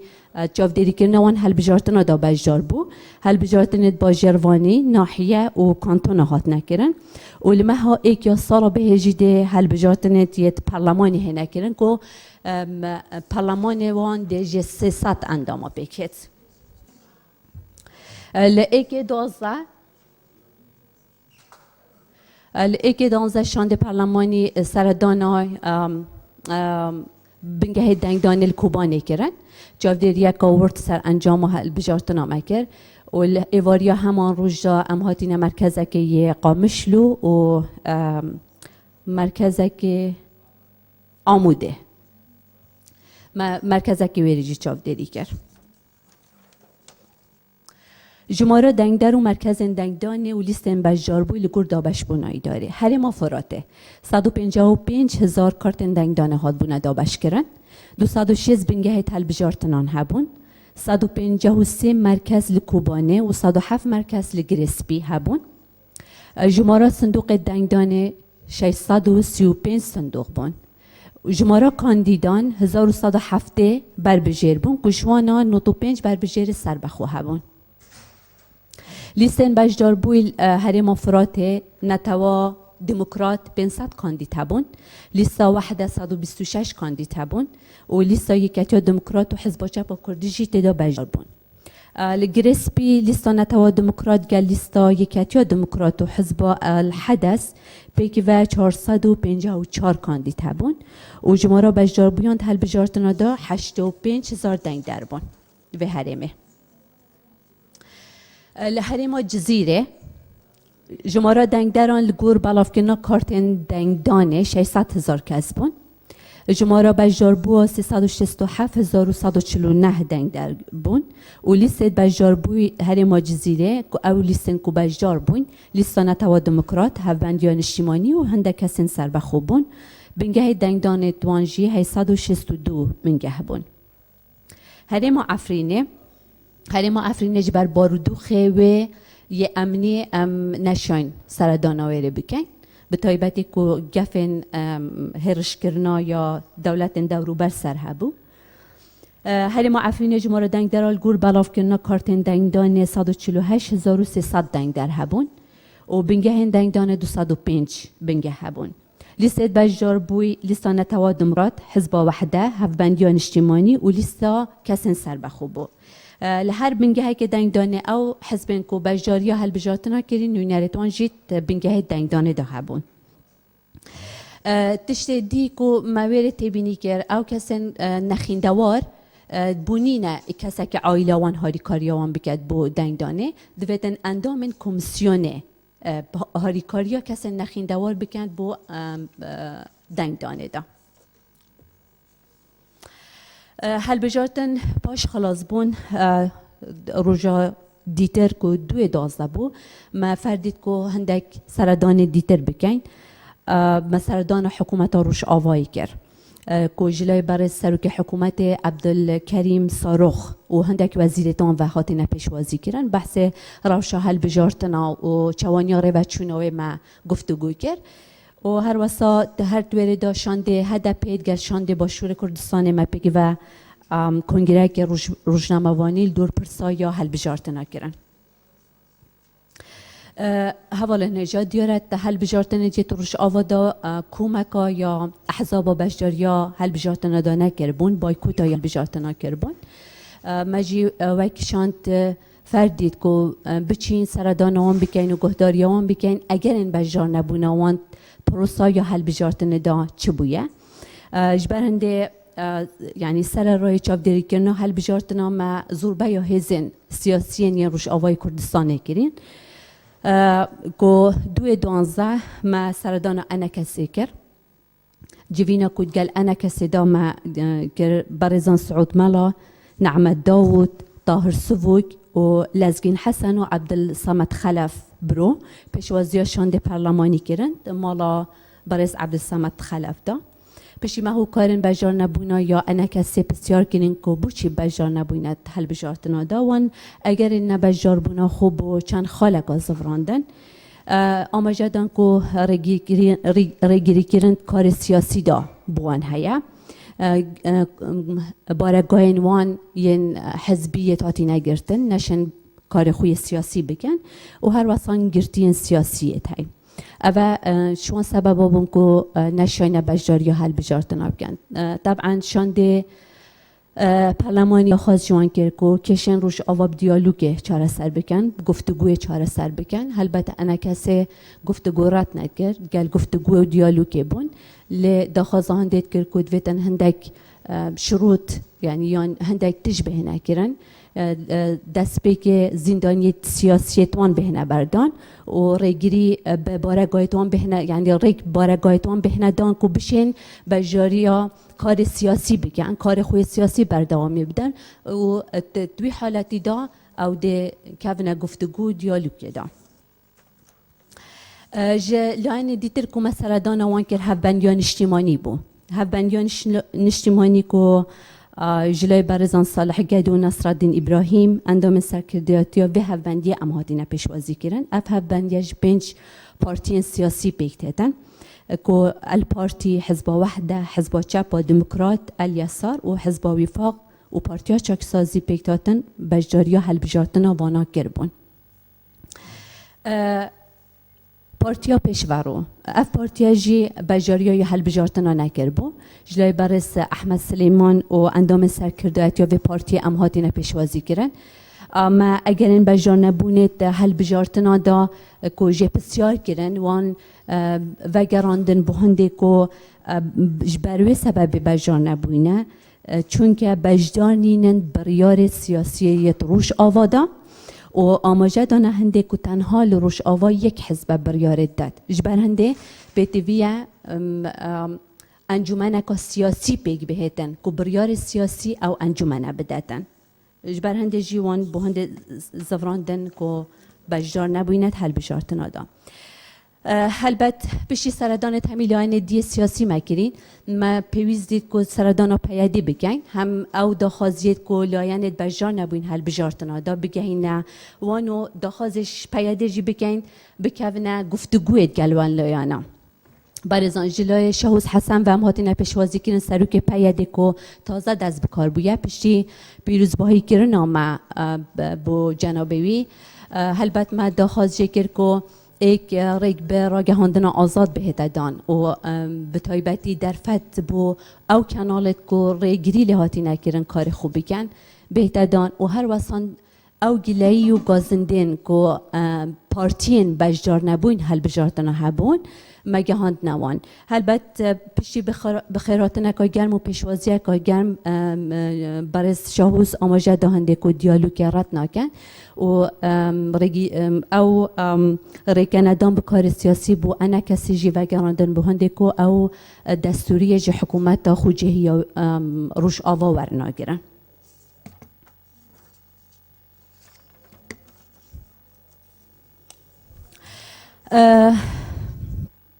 هل بجارتنت روش آوا وک ازمونک دست بکی ازمونک تازه و سرکفتی بو بدیت نشانده پارلمانی لبه که مکاسی جی نبون که مکاسی توی جی او بون که بشکل آین سیاسی یا روش آوا بای کتا یا هل بجارتنا کر بون ماوی پروپاگندا جی گیم بونو بتنه 14 روش بون پیشنیار بدید نامه تحدیات مازن بردم روش آوای کردستان داهنه و تنها به اکرزیا هزین سیاسی از منا روش آواده هده پاراستن بویا ام داخازش پارلمان کردستان کن که دور نوانگیری ببینیدن و هزین روش آوا زمینه سازی بودان و ساندن بینوان بهده درست کردن پارلمان کردستان وی دوری ببینیدن و ببیده نوانگیرک ما بین لاین سیاسی که گفتگو بینوان بهده ساز کرن کمیسیون سربخوا هل بجاتن هرمه دوار تکنیکی دا و وار فربون دا جی هاریکاریا یا کمیسیون یا روش آوای کردستانه بکتن چونکه از منکانی ها هیو پیویسی پنده یک و ام آلیکاریا وان بکت دوار تکنیکی دا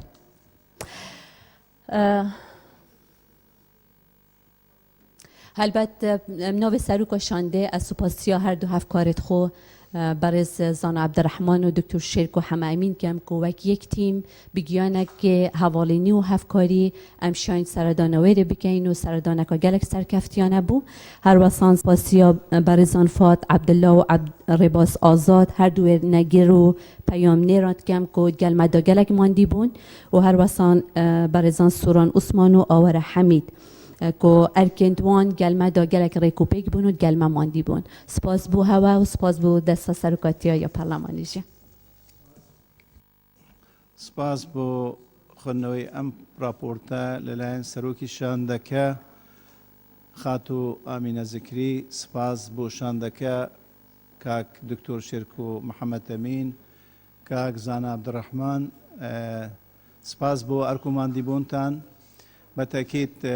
راپورتکی بنرخ زانیاری زوری تدابون و دستان خوش بیتن امیدوارین للاین پارلمانتاران سود بخش بیت و بتأكيد راس پردکان للاین پارلمانی کردستان و برز و بهنت وردگیرن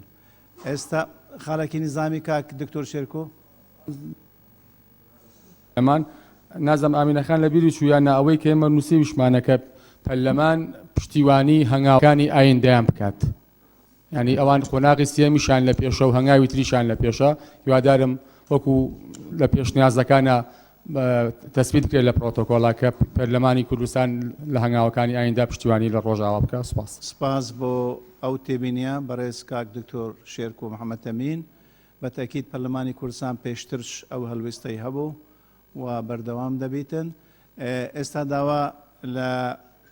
بەڕێز دکتۆر ڤاڵا فەرید دەکەین بۆ پێشکەشکردنی راپۆرتی خۆی، راپۆرتی شیکاری لەبەر ڕۆشنایی پرنسیب و بەند و برگەکانی یاسا لەسەر ئاستی نێودەوڵەتی و نێوخۆیی سەبارەت بە عەرەبکردنەوەی ناوچە کوردستانیەکانی دەرەوەی ئیدارەی هەرێم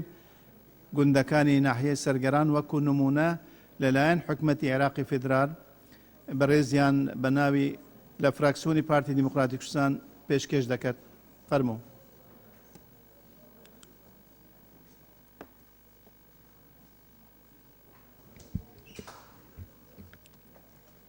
بەڕێز سەرۆکایەتی پەرلەمان، بەڕێزان ئەندامانی پەرلەمان، راپۆرتێکی شیکاری لەبەر ڕۆشنایی پرەنسیب و بەند و بڕگەکانی یاسا لەسەر ئاستی نێودەوڵەتی و ناوخۆیی سەبارەت بە عەرەبکردنەوەی ناوچە کوردستانیەکانی دەرەوەی ئیدارەی هەرێم گوندەکانی ناحیەی سەرگەران وەکو نمونە لەلایەن حکومەتی عێراقی فیدرال. حکومەتی عێراق دوای دەست بە سەرداگرتن و داگیرکردنی ناوچە کوردستانیەکانی دەرەوەی ئیدارەی هەرێم لە 16 دەی 2017 وەک درێژە پێدەری سیاسەتی حکومەتە یەک لە دوای یەکەکانی تری عێراق تاوانەکانی پاکتاوی نەژادی التەمیز العنسوڕی لەو ناوچانە ئەنجام دەدات. دەرکردن و دەرنانی بە زۆرم لێو دەربەدەرکردن بە مەبەستی نەهێشتنی کوردنشین لەو ناوچانە و جێگرتنەوەیان بە عەرەبی هاوردا بۆ گۆڕینی دیموغرافیای ئەو ناوچانە وەک سەرەتایەک بۆ پاڵنانی ئەو ناوچانە بە ناوچە عەرەبیەکان لە عێراق بە مەبەستی بەدیهێنانی ئامانجی سەرەکی کە بە عەرەبکردنی کوردستان و تواندنەوەی گەلی کووردا لە چوارچێوەی دەوڵەتی عێراقدا. بەڕێزان، لای هەمووان ئاشکرایە کە لە چەند ڕۆژی ڕابردوودا ئەم سیاسەتە تاوانکاریەی حکومەتی عێراق ڕووی لە قەزای دووبسی پارێزگای کەرکووک بوو بە جۆرێک کە 12 گوندی سەر بە ناحیەی سەرگەران کەوتونەتە ژێر هەڕەشە و مەترسی و دەرنان و ڕاگواستنی بە زۆرم لێ لە زێدی باب و باپیرانیان. شایەنی باسا قەزای دووبس یان دەشتی کندێناوە لە ساڵانی 1963 تا دەگاتە ساڵانی 1987 و 1988 واتە لە کاتی ئەنجامدانی تاوانەکانی جینۆساید دژ بەگەلی کوردستان لەلایەن ڕژێمی بەعسی لەسەر کار لابراو النظام المەخلوع بەڕاگواستنی بە زۆرم لێ کەوتون بە جۆرێک کە نزیکەی 14 گوندی سەر بە ناحیەی ئالتوکۆپری و 15 گوندی سەر بە ناحیەی سەرگەران لە دانیشتوانی ڕەسەنی خۆی کە کورد بوون خالی کراوە و بە عەرەبی هاوردە لە شوێنیان جێگیر کراون. ئەو کات تاوانەکانی ڕاگواستنی بە زۆرم لێ لە گوندەکانی ناحیەی سەرگەران و ناوچە کوردستانیەکان بە بڕیاری مەجلیسی قیادەی سەورە ژمارە 1391 لە 20 دەی 1970 و بە نووسراوی لیژنەی ئەفوازی دیفاعی وەتەنی ژمارە 1175 لە 6 نۆی 1970 بە پشتبەستن بە نووسراوی بەرپرسی تەنزیمی شیمالی سڕی للغایە و شەخصی ژمارە 28 لەسەر 2650 لە 6 سەی 1970 ئەنجام دراوە. لە ساڵی 2003 دوای ڕووخانی ڕژێمی بەعس و گەڕانەوە و قەرەبووکردنەوەی عەرەبی هاوردا بۆ ناوچەی بەعاج کە زۆربەیان سەر بە عەشیرەتی شەممەرن گوندەکان لەلایەن خاوەنە ڕەسەنەکانیان کە کوردن و هەڵگری تاپۆی ڕەسەنی ساڵی 1939 لە راپۆرتەکە 31 هاتووە بەڵام 39 تاپۆی ڕەشیان هەیە خاوەنی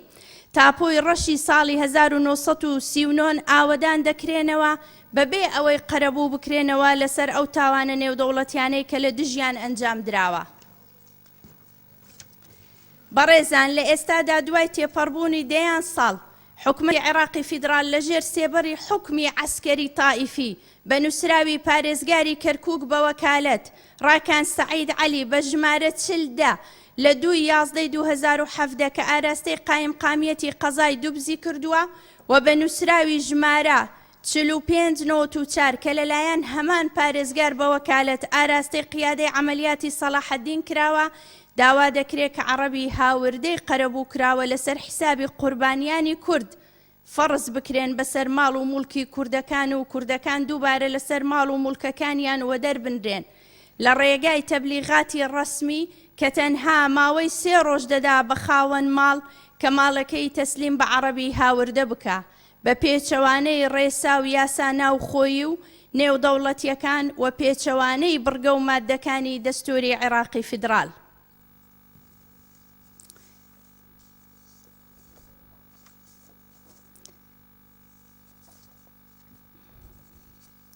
پەرلەمانتارە بە ڕێزەکان ئەوە مستەنەداتی ڕەسمین کە ئێستا لەلایەن پارێزگاری کەرکووکەوە دەرچوون و داوای ڕاگواستنی بە زۆرم لێ وەوە دەرنانی خەڵکی ڕەسەنی کوردەکە لە جێگاکان خۆیان و کتابەکان بە شێوەیەکی ڕەسمی ئاراستە کراون و لەژێر ئیشرافی سەرۆکی ئەنجومەنی وەزیران کە حەیدەر عەبادیە. ئەوەشیان کتابی ڕەسمی تەنزیمی شیمالی و تەوقیع کراو لەلایەن بەرپرسی تەنزیمی شیمالی لە ساڵانی 1970 و 1970 کە جێبەجێ کراوە بە هەمان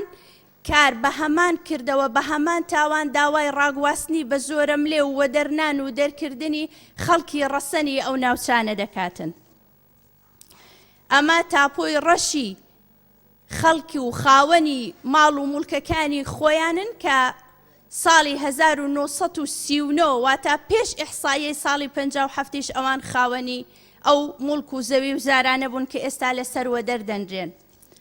ئەوە تەبلیغی ڕەسمی خاوەن ماڵەکانن کە پێویستە بە زووترین کات لە خلالی 3 ڕۆژ ماڵەکانیان جێبێڵن و تەسلیمی بکەنەوە بە عەرەبی هاوردا کە کاتی خۆی لە ئاکامی جێبەجێکردنی تاوانەکانی دژ بە مرۆڤایەتی و تاوانە نێودەوڵەتیەکان لەو ناوچانە جێگیر کراون. بەڕێزان لە یاسای دەولی جینایی بە پێی بڕگەی با لە مادەی 6 لە میساقی دادگای نۆرنبێرگ ڕاگواست بە زۆرم لێ تاوانی جەنگە. بە پێی بڕگەی جیمی هەمان مادە تاوانەکانی دژ بە مرۆڤایەتیە کاتێک لە دژی خەڵکی سڤیل ئەنجام دەدرێ. بە پێی بڕگەیدا لە مادەی 7 لە نظامی ئەساسی محکەمەی جینایی دەولی ڕاگواستنی بە زۆرم لێ تاوانێکە لە تاوانەکانی دژ بە مرۆڤایەتی. لەوە زیاتر لیژنەی یاسای نێودەوڵەتی سەربەنەتەوە یەکگرتووەکان لە کاتی گفتوگۆکردن لەسەر بەندەکانی پەیمان نامەی قەدەغەکردن و سزادانی ئەنجامدەرانی تاوانەکانی جینۆساید لە ساڵی 1948 ڕاگواستنی بە زۆرم لێ بە تاوانەکانی جینۆساید ئەژمار دەکا. بە پێی بڕگەی جیمی مادەی 2 پەیمان نامەکە کاتێک کە ئامانجلەی لە ناوبردننی کولی یان جوزئی گروپێکی دیاری کراو بێ لە گروپی نەتەوەیی یان ئیسنی یان عەرقی. ئەمە جگالەوەی کە محکەمەی جینایی عێراقی عولیا کە تایبەت بوو بە دادگاییکردنی سەدام و دار و دەستەکەی لە چەندین حکمی خۆیدا بە ڕاشکاوەی حکمی دەرکردووە و حکمەکانی دەرەجەی قەتعیان ئیکتیساب کردووە دەڵێ ئەو تاوانی بە عەرەبکردن و تاوانی ڕاگواستنی بە زۆرم لێ کە لە ناوچەکانی کوردستانی عێراق ئەنجام دراون تاوانی نێودەوڵەتین و تاوانەکانی دژ بە مرۆڤایەتین و تاوانەکانی جەنگن. ئەمە جگالەوەی کە ئەم نووسرا و کردارانەی گەورە بەرپرسانی حکومەتی عێراقی فیدرال بۆ ئەنجامدانی تاوانەکانی ڕاگواستنی بە زۆرم لێ پێچەوانەی دەقی مادەکانی 1ەم، 5ەم، 7ەم بڕگەی 1 لە 7ەم، مادەی 8، مادەی 9 ئەلیف، مادەی 44، مادەی 140 دەستوری عێراقی فیدرالی ساڵی 2005. بەڕێزان وەگەلی کوردستان چاوەڕێی ئەوە بووین لە حکومەتی عێراقی فیدرال کە بەپێی بڕگەی 1 لە مادەی 132 دەستور قەرەبووی قوربانیانی تاوانەکانی ئەنفال و کیمیاباران و ڕاگواستنی بە زۆرم لێ و ئەشکەنجەدان و لە سێدارەدانی سیاسی و کاوڵکردنی شار و شارۆچکە و گوند و دێهاتەکانمان بکاتەوە کە بەپێی یاسا ئەرکی ئەوە بە پشت بەستن بە مەبدەئی ئیستیمڕاریەت دەولە هەروەک لە مادەی 132 دەستور دانی پێداناوە. بەڵام بەداخەوە نەک هەر قەرەبووی قوربانیان ناکاتەوە بەڵکو ئەو حکومەتە بە سەرپەرشتی و بە سەرۆکایەتی بەڕێز حەیدەر عەبادی درێژە پێدەری سیاسەتی پێش خۆی بووە و دەبێت. بۆیە پێویستە لەسەر ئاستی هەرێم و لەسەر ئاستی عێراق و لەسەر ئاستی نێودەوڵەتی کار بکرێ لەسەر ڕێگریکردن لەو تاوانە نێودەوڵەتیانە. بەم شێوەیە خوارەوە لەسەر ئاستی هەرێمی کوردستان و عێراق پێویستە هەوڵە سیاسیەکان و هەوڵە یاساییەکان هاوشان بکرێن بۆ گەیشتن بە ئامانج.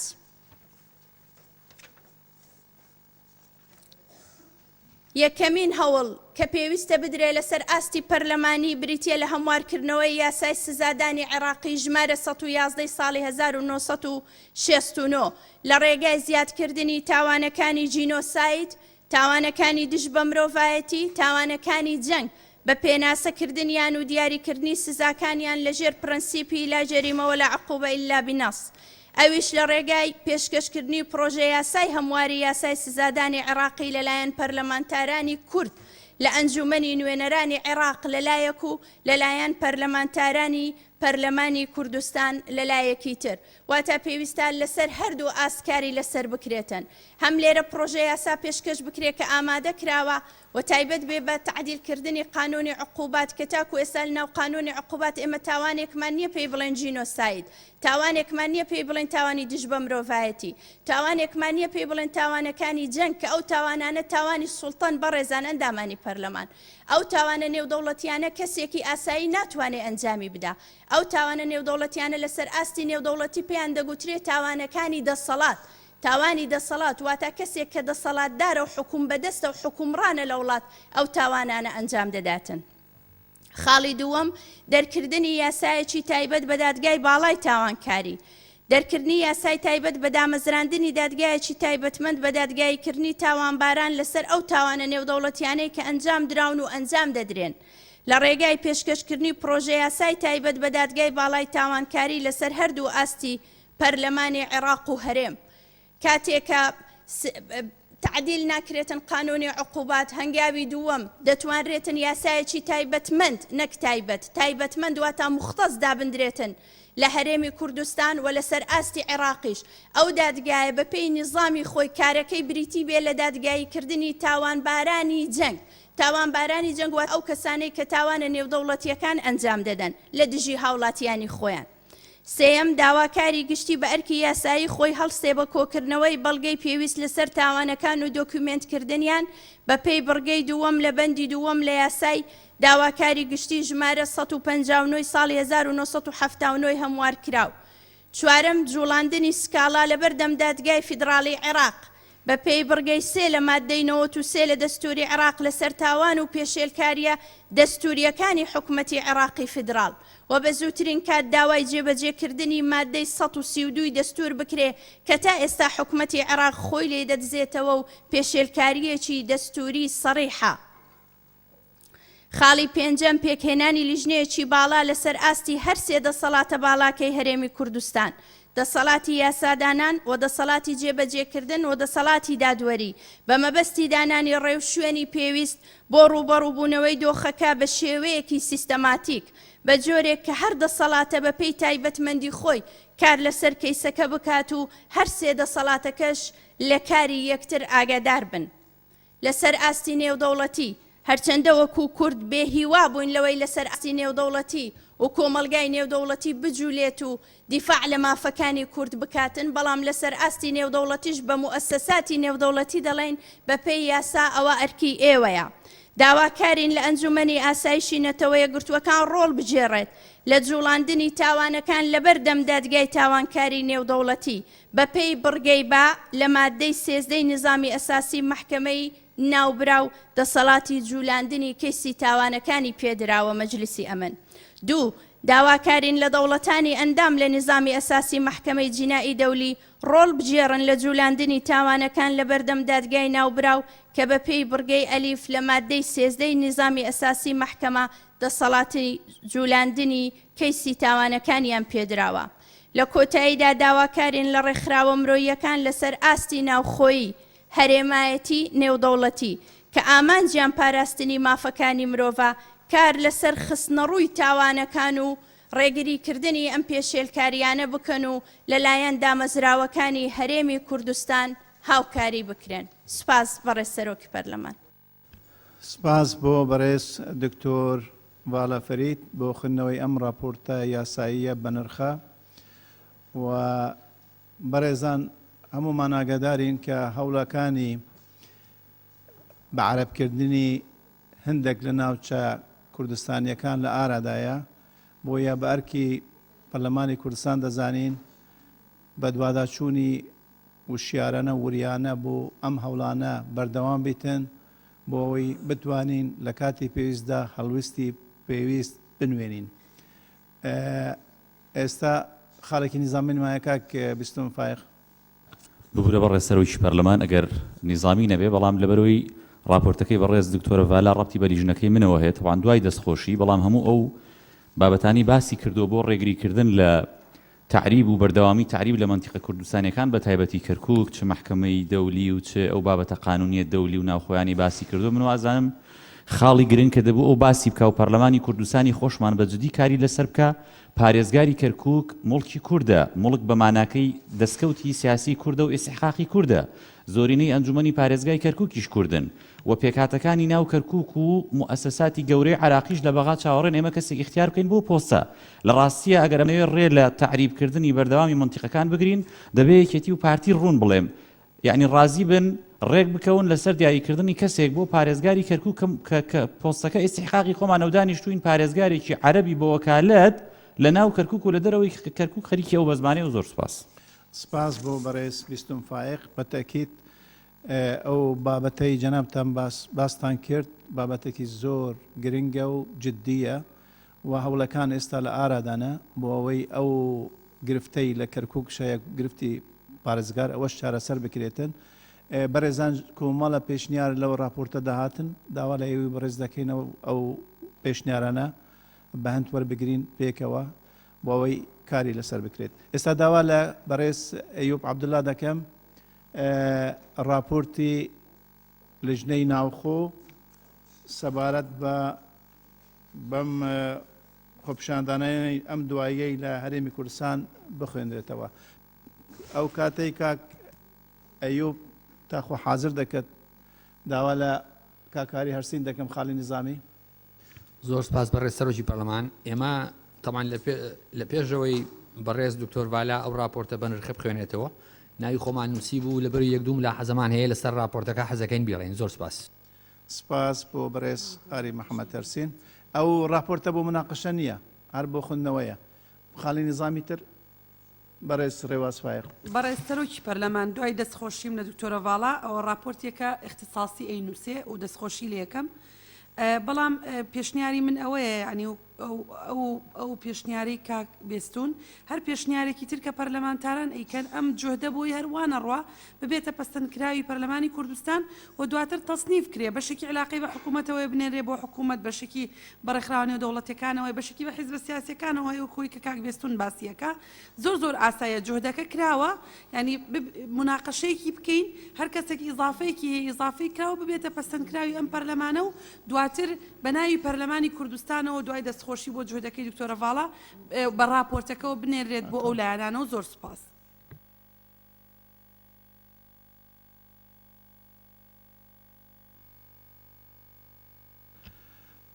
سپاس بۆ تێبینەکەی دکتۆرە ڕێواز بە تەکیت ئەو پێشنیارانە و ئەوەی بەڕێستان باز دەکەن زۆر لە جێخۆنە دواتر ڕاوشکاریەک لەگەڵ خودی دکتۆرە ڤالا دەکەین کە چۆن بتوانین ئەم بابەتە چونکە ئەوەی داخلی بەرنامەی کارکراوە بۆ گفتوگو نەبووە دەبا پێشترەوە ڕاوشکاریە لەگەلەوەی بەڕێز بکەین بەرحال راپۆرتەکە لە بەردەستی هەمومانە و خوێندرایەوە و ئەو پەیامەی هەی بۆ یعنی گەهشتە پەرلەمانی کوردستان و پەرلەمانتارە بەڕێزەکان بۆیە ئێمە دواتر لە دوای ڕاوشکاری ئەوە بەردەوام دەکەین. خاڵە نظامیەکە کاکەیۆ بخوێنێتیان جەنابەت کاک ڕێگەم بدەی تەنا دەستخۆشی لە دکتۆرە ڤالاکەم پشتگیری قسەکانی کاک بێستون و دکتۆرە ڕێواسەکەم ئەکرێ ئەمە تەرجمە بکرێ و بنێرێ بۆ پەرلەمانی عێراق کارەکە لای ئەوانە. سپاس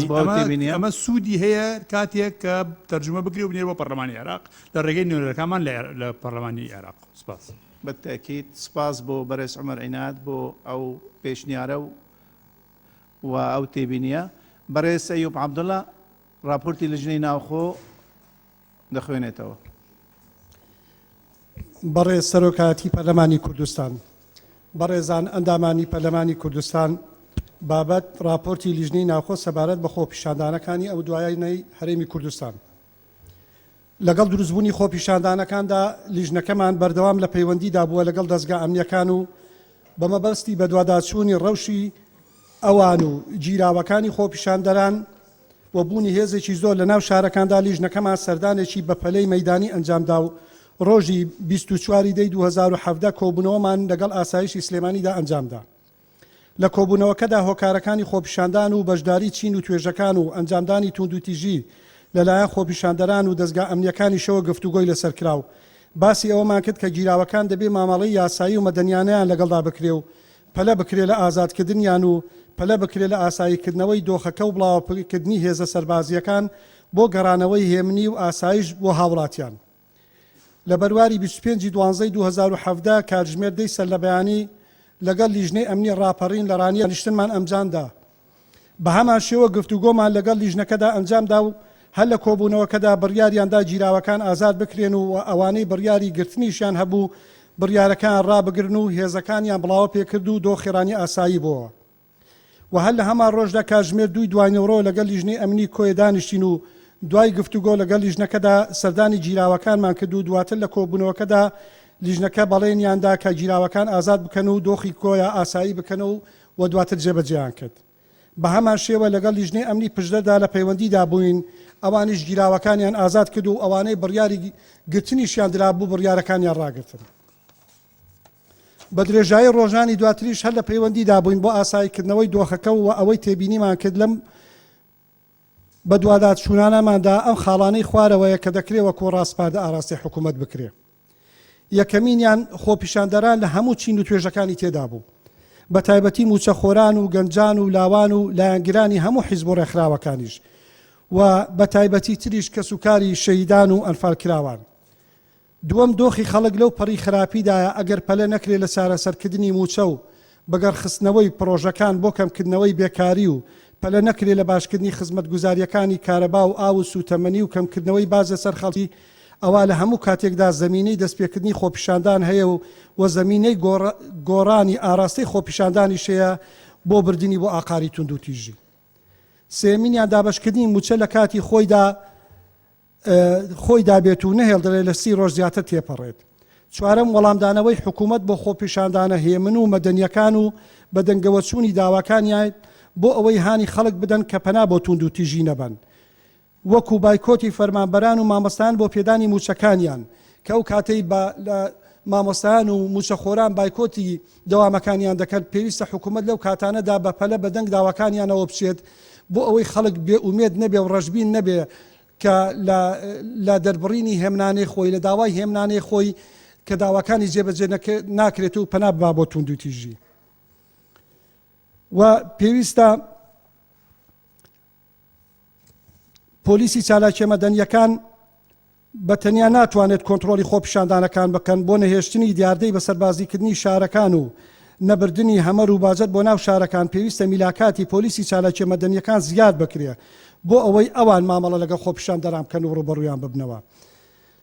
خاڵی شەشەم پێویستە هەموو دەستگا ئەمنیەکان ئاگدار بکرێنەوە کە توندوتیژی لەگەڵ خۆپیشاندەران هەر توندوتیژی بەرهەم دەهێنێت و پێویستە ئارام و پش و درێژ بن بۆ هەڵسو کەوتکردن لەگەڵ خۆپیشاندەراندا. خاڵی حوتەم پێویستە هێزی پێشمەرگە بە دوور بگیرێت لە ڕوبەڕووبوونەوەی خۆپیشاندەران بۆ ئەوەی شکۆی پێشمەرگە بە بەرزی بمێنێتەوە و هیچ تێهەڵچوونێک دروست نەبێت لە نێوان خۆپیشاندەران و پێشمەرگەدا. خاڵی هەشتم پێویستە سەرۆکایەتی حکوومەت لەگەڵ هەموو لایەنە سیاسیەکان کۆ ببنەوە بۆ ئەوەی داوا بکەن کە ئەندامان و لایەنگرانیان ها بدەن دوور بکەونەوە لە توندوتیژی. خاڵی نۆم پێویستە لێپرساوانی یەکە ئیداری و دەستگا خزمەتگوزاری و ئەمنیەکان لە شار و شارۆچکەکاندا لەگەڵ خەڵکی دادابنیشن و دانیشتنی فراوان ئەنجام بدەن و گوێ لە داخوازی و کێشەکانیان بگرن. خاڵی دێم پێویستە سەرۆکایەتی حکوومەت گوێ لە بەرپرسی یەکە ئیداریەکان و نوێنەرانی خەڵک بگرن چەندی دەکرێت داواکاری ناوچەکان جێبەجێ بکەن. خاڵی یانزەم پێویستە وەزارەتی ئەوقاف و یەکێتی زانایانی ئاینی کوردستان دەوری کاریگەری خۆیان ببینن لە ڕێگەی خودبەکانیانەوە بۆ دوورخستنەوەی خەڵک لە توند و تژی و پاراستنی بینا و فەرمەنگە و دامەزراوەکانی حکوومەت و بارەگای حیزبەکان.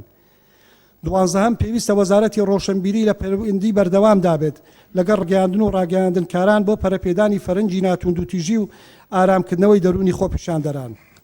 سیانزەهەم ڕێگا نەدرێت جارێکی تر ئەندامی پەرلەمانی کوردستان بەبێ ڕەزامەندی پەرلەمانی کوردستان دەستگیر بکرێت. چواردەهەم دەستگیرکردنی تەقەکەرانی خۆپیشاندەران و بکوژانیان بۆ ئەوەی لە دواتردا کێشەی کۆمەڵاتی زیاتری نەکەوێتەوە. تێبینی لە کۆبوونەوە لەگەڵ ئاسایشی سلێمانیدا کە پێویستە ئێمە ئیشارەتی پێ بکەین لیژنەی مافی مرۆڤ بوو بەرپرسی نووسنگی سلێمانی پەرلەمانی کوردستانیش لەو کۆبوونەوەیدا بەشدار بوون لەگەڵ ڕێزماندا. سپاس بۆ بەڕێز ئەیوب عەبدوڵڵا سەرۆکی لیژنەی ناوخۆ بۆ خودنەوەی ئەم راپۆرتی لیژنەی ناوخۆ کە راپۆرتێکی گرنگە و بە نرخە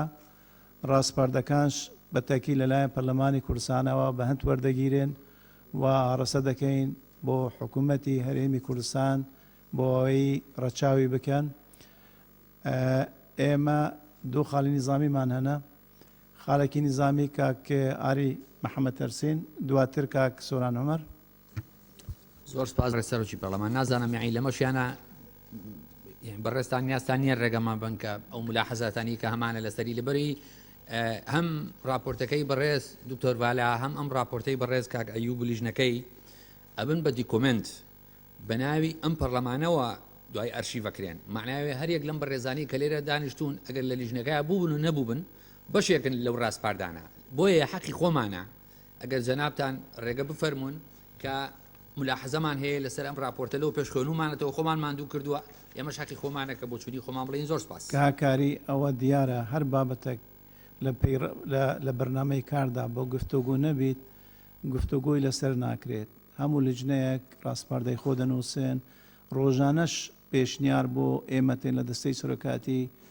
بیرۆکەتێن پرسیارتێن هەمویان ئاڕاستەی لایەنی پەیوەنددار دەکەین، ئەوەش حکوومەتی هەرێمی کوردستانە. لەبەر ئەوە بۆ گفتوگو نییە.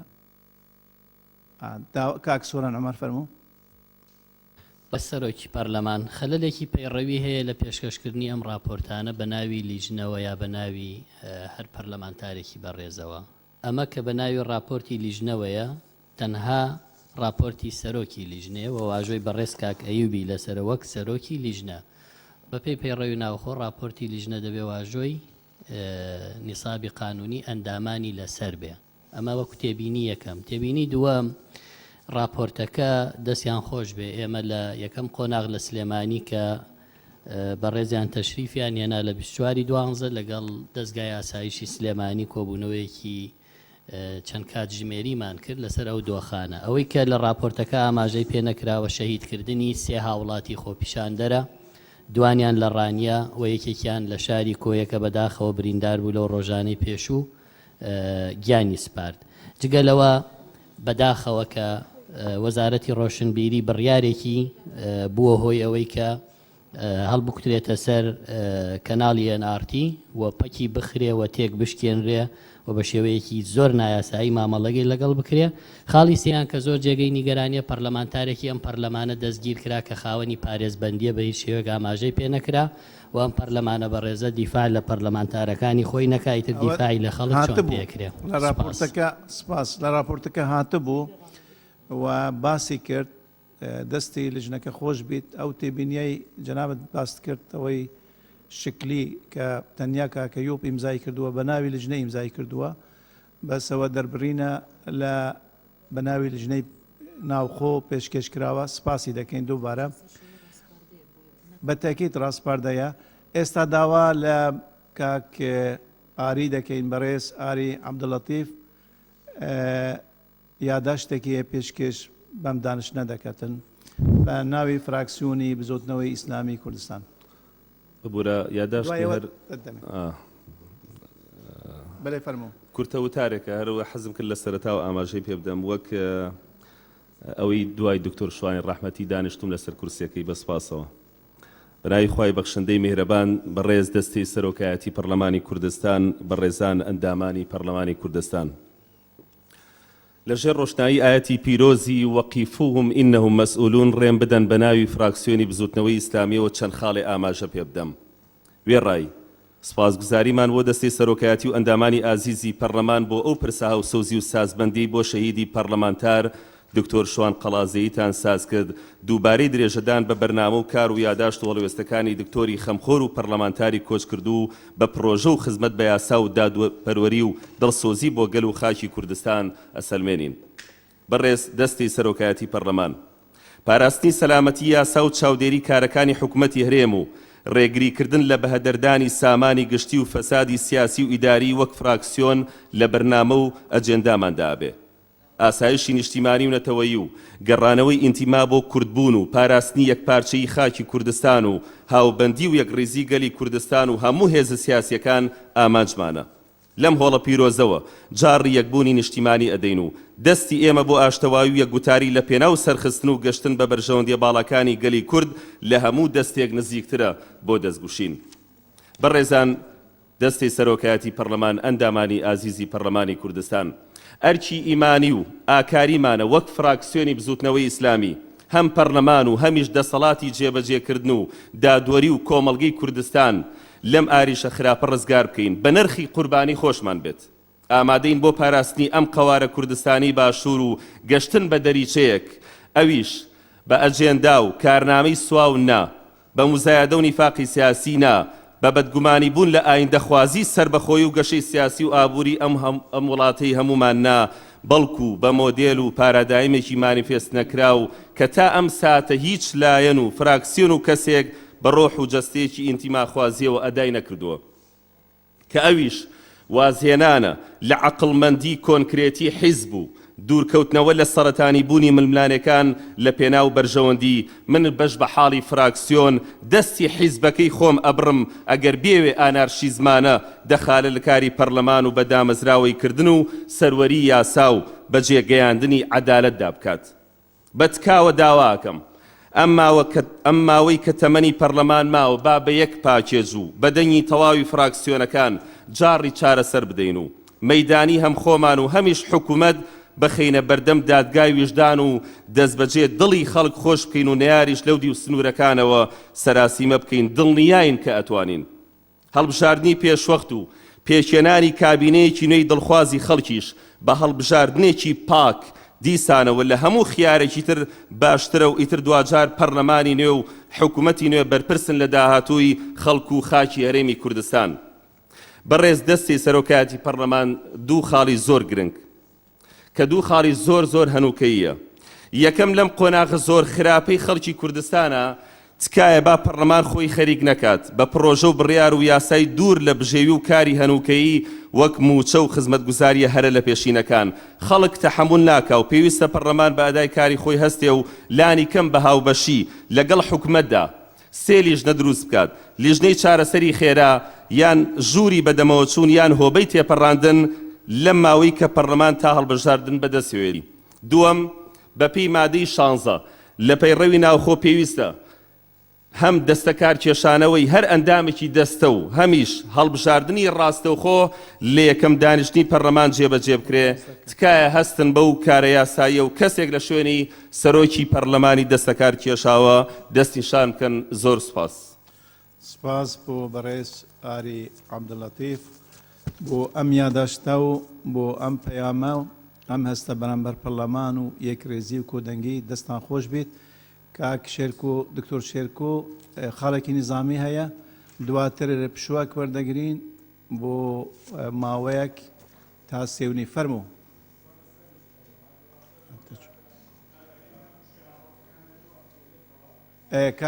کاکاری هەکەرە بکوژێنیەوە جارێکی تر کاک شێرکۆ. بەڵێ دکتۆر. بەڕێز سەرۆکی پەرلەمان زۆر جار کە ڕاپۆرتەکان نەخوێنرێتەوە ئەندێ شەرحی لەگەڵ ئادرێ ڕەنگە جۆرێک لە تەناقوزی تێ بکەوێت لەگەڵەوەی کە ڕێئەکەوی لەسەری یاخود لەسەر لە دەقنووس کراوە. جا نازام کامیان چێتە پرۆتۆکۆلەوە قسەکان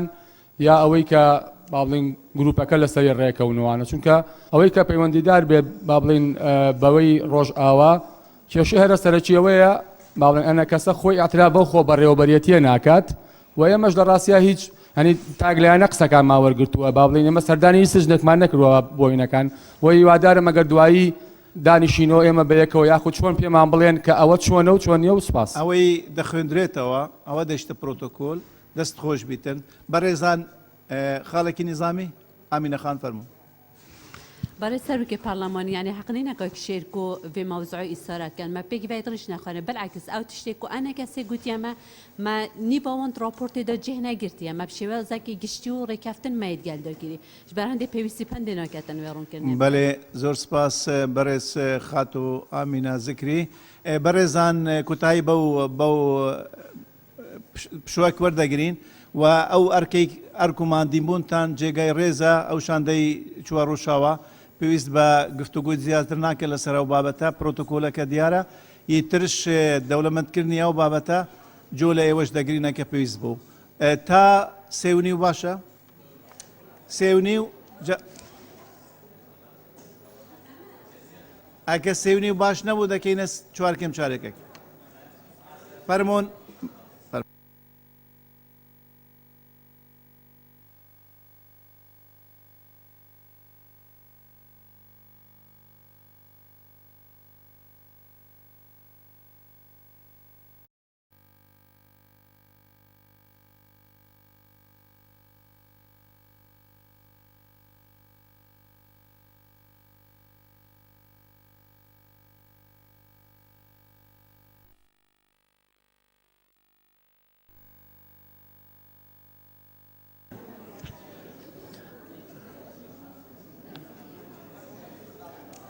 بەڕێزان بۆ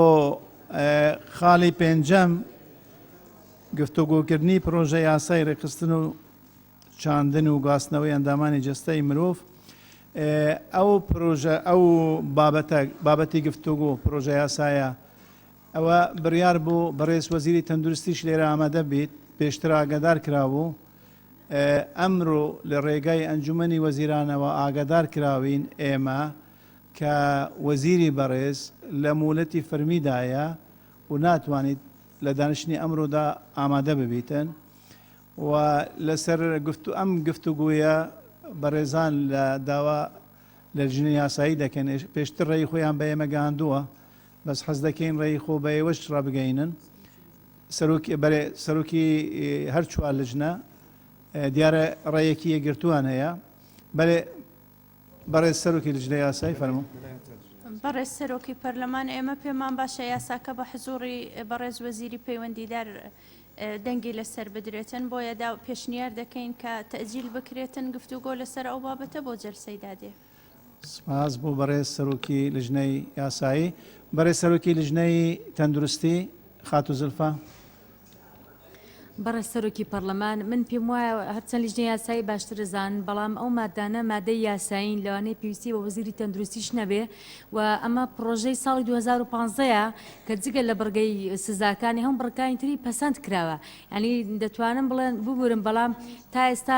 چەندین جار بە یاسایی بەرامبەر بەم یاسایە کراوە کە لەو پێشتر تێپەڕاندرابە بەڵام چەندین یاسای تر تێپەڕێنراون لە دوای ئەمە کە هاتوونە ناو پەرلەمانەوە و چەندین پرۆژە بڕیاریش دەرچووە کە پێی ڕوونای خۆ پەرلەمان لە هەر شوێنێک بۆ سێندرێ لەسەر پرۆژە یاسایەک پێویستە لە جەلسەی داهاتوودا تەواو بکرێت زۆر سپاس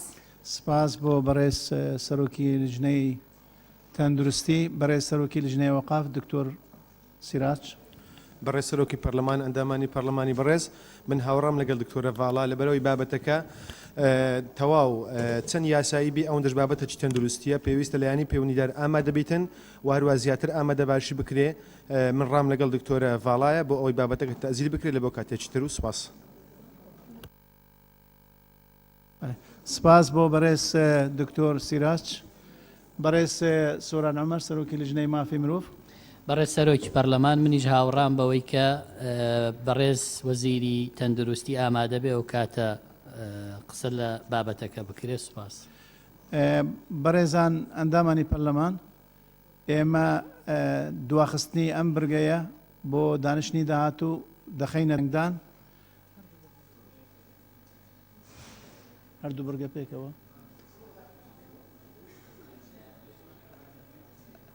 پێشنیارێک هەیە بۆ هەردوو برگە پێکەوە چونکە وەزیری ناوخۆش ئەوانش داوای ئیجازەی کرد لەبەرەوە سەفەریان هەیە بۆ بەغدا دەیویست خۆ ئامادە بکەن ئەوجا هەردوو بورگە پێکەوە دەخینە دەنگدان دوا بکەم بۆ دانیشتنی داهاتوو ئەوەی لەگەلدایە لەگەلیدایە بە پەسەند دەزانیت باش.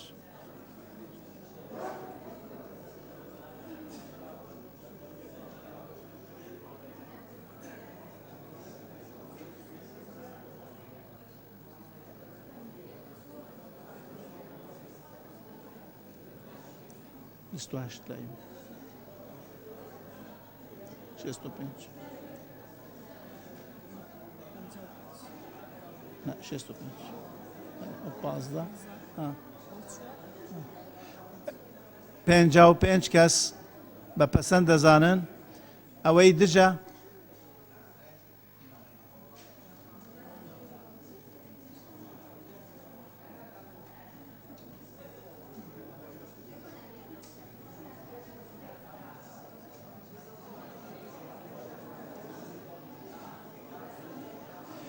هەژدە کەس دووبوون 20 کەس بە پەسەند نازانن بە زورینەی دەنگ پەسەند کرا ئەم هەردوو گفتوگویە دوا دەکەون بۆ دانیشتنی داهاتوو دانیشتنەکە کوتایی هات سوپاس بۆ ئێوەی بەڕێز دەستان خۆش.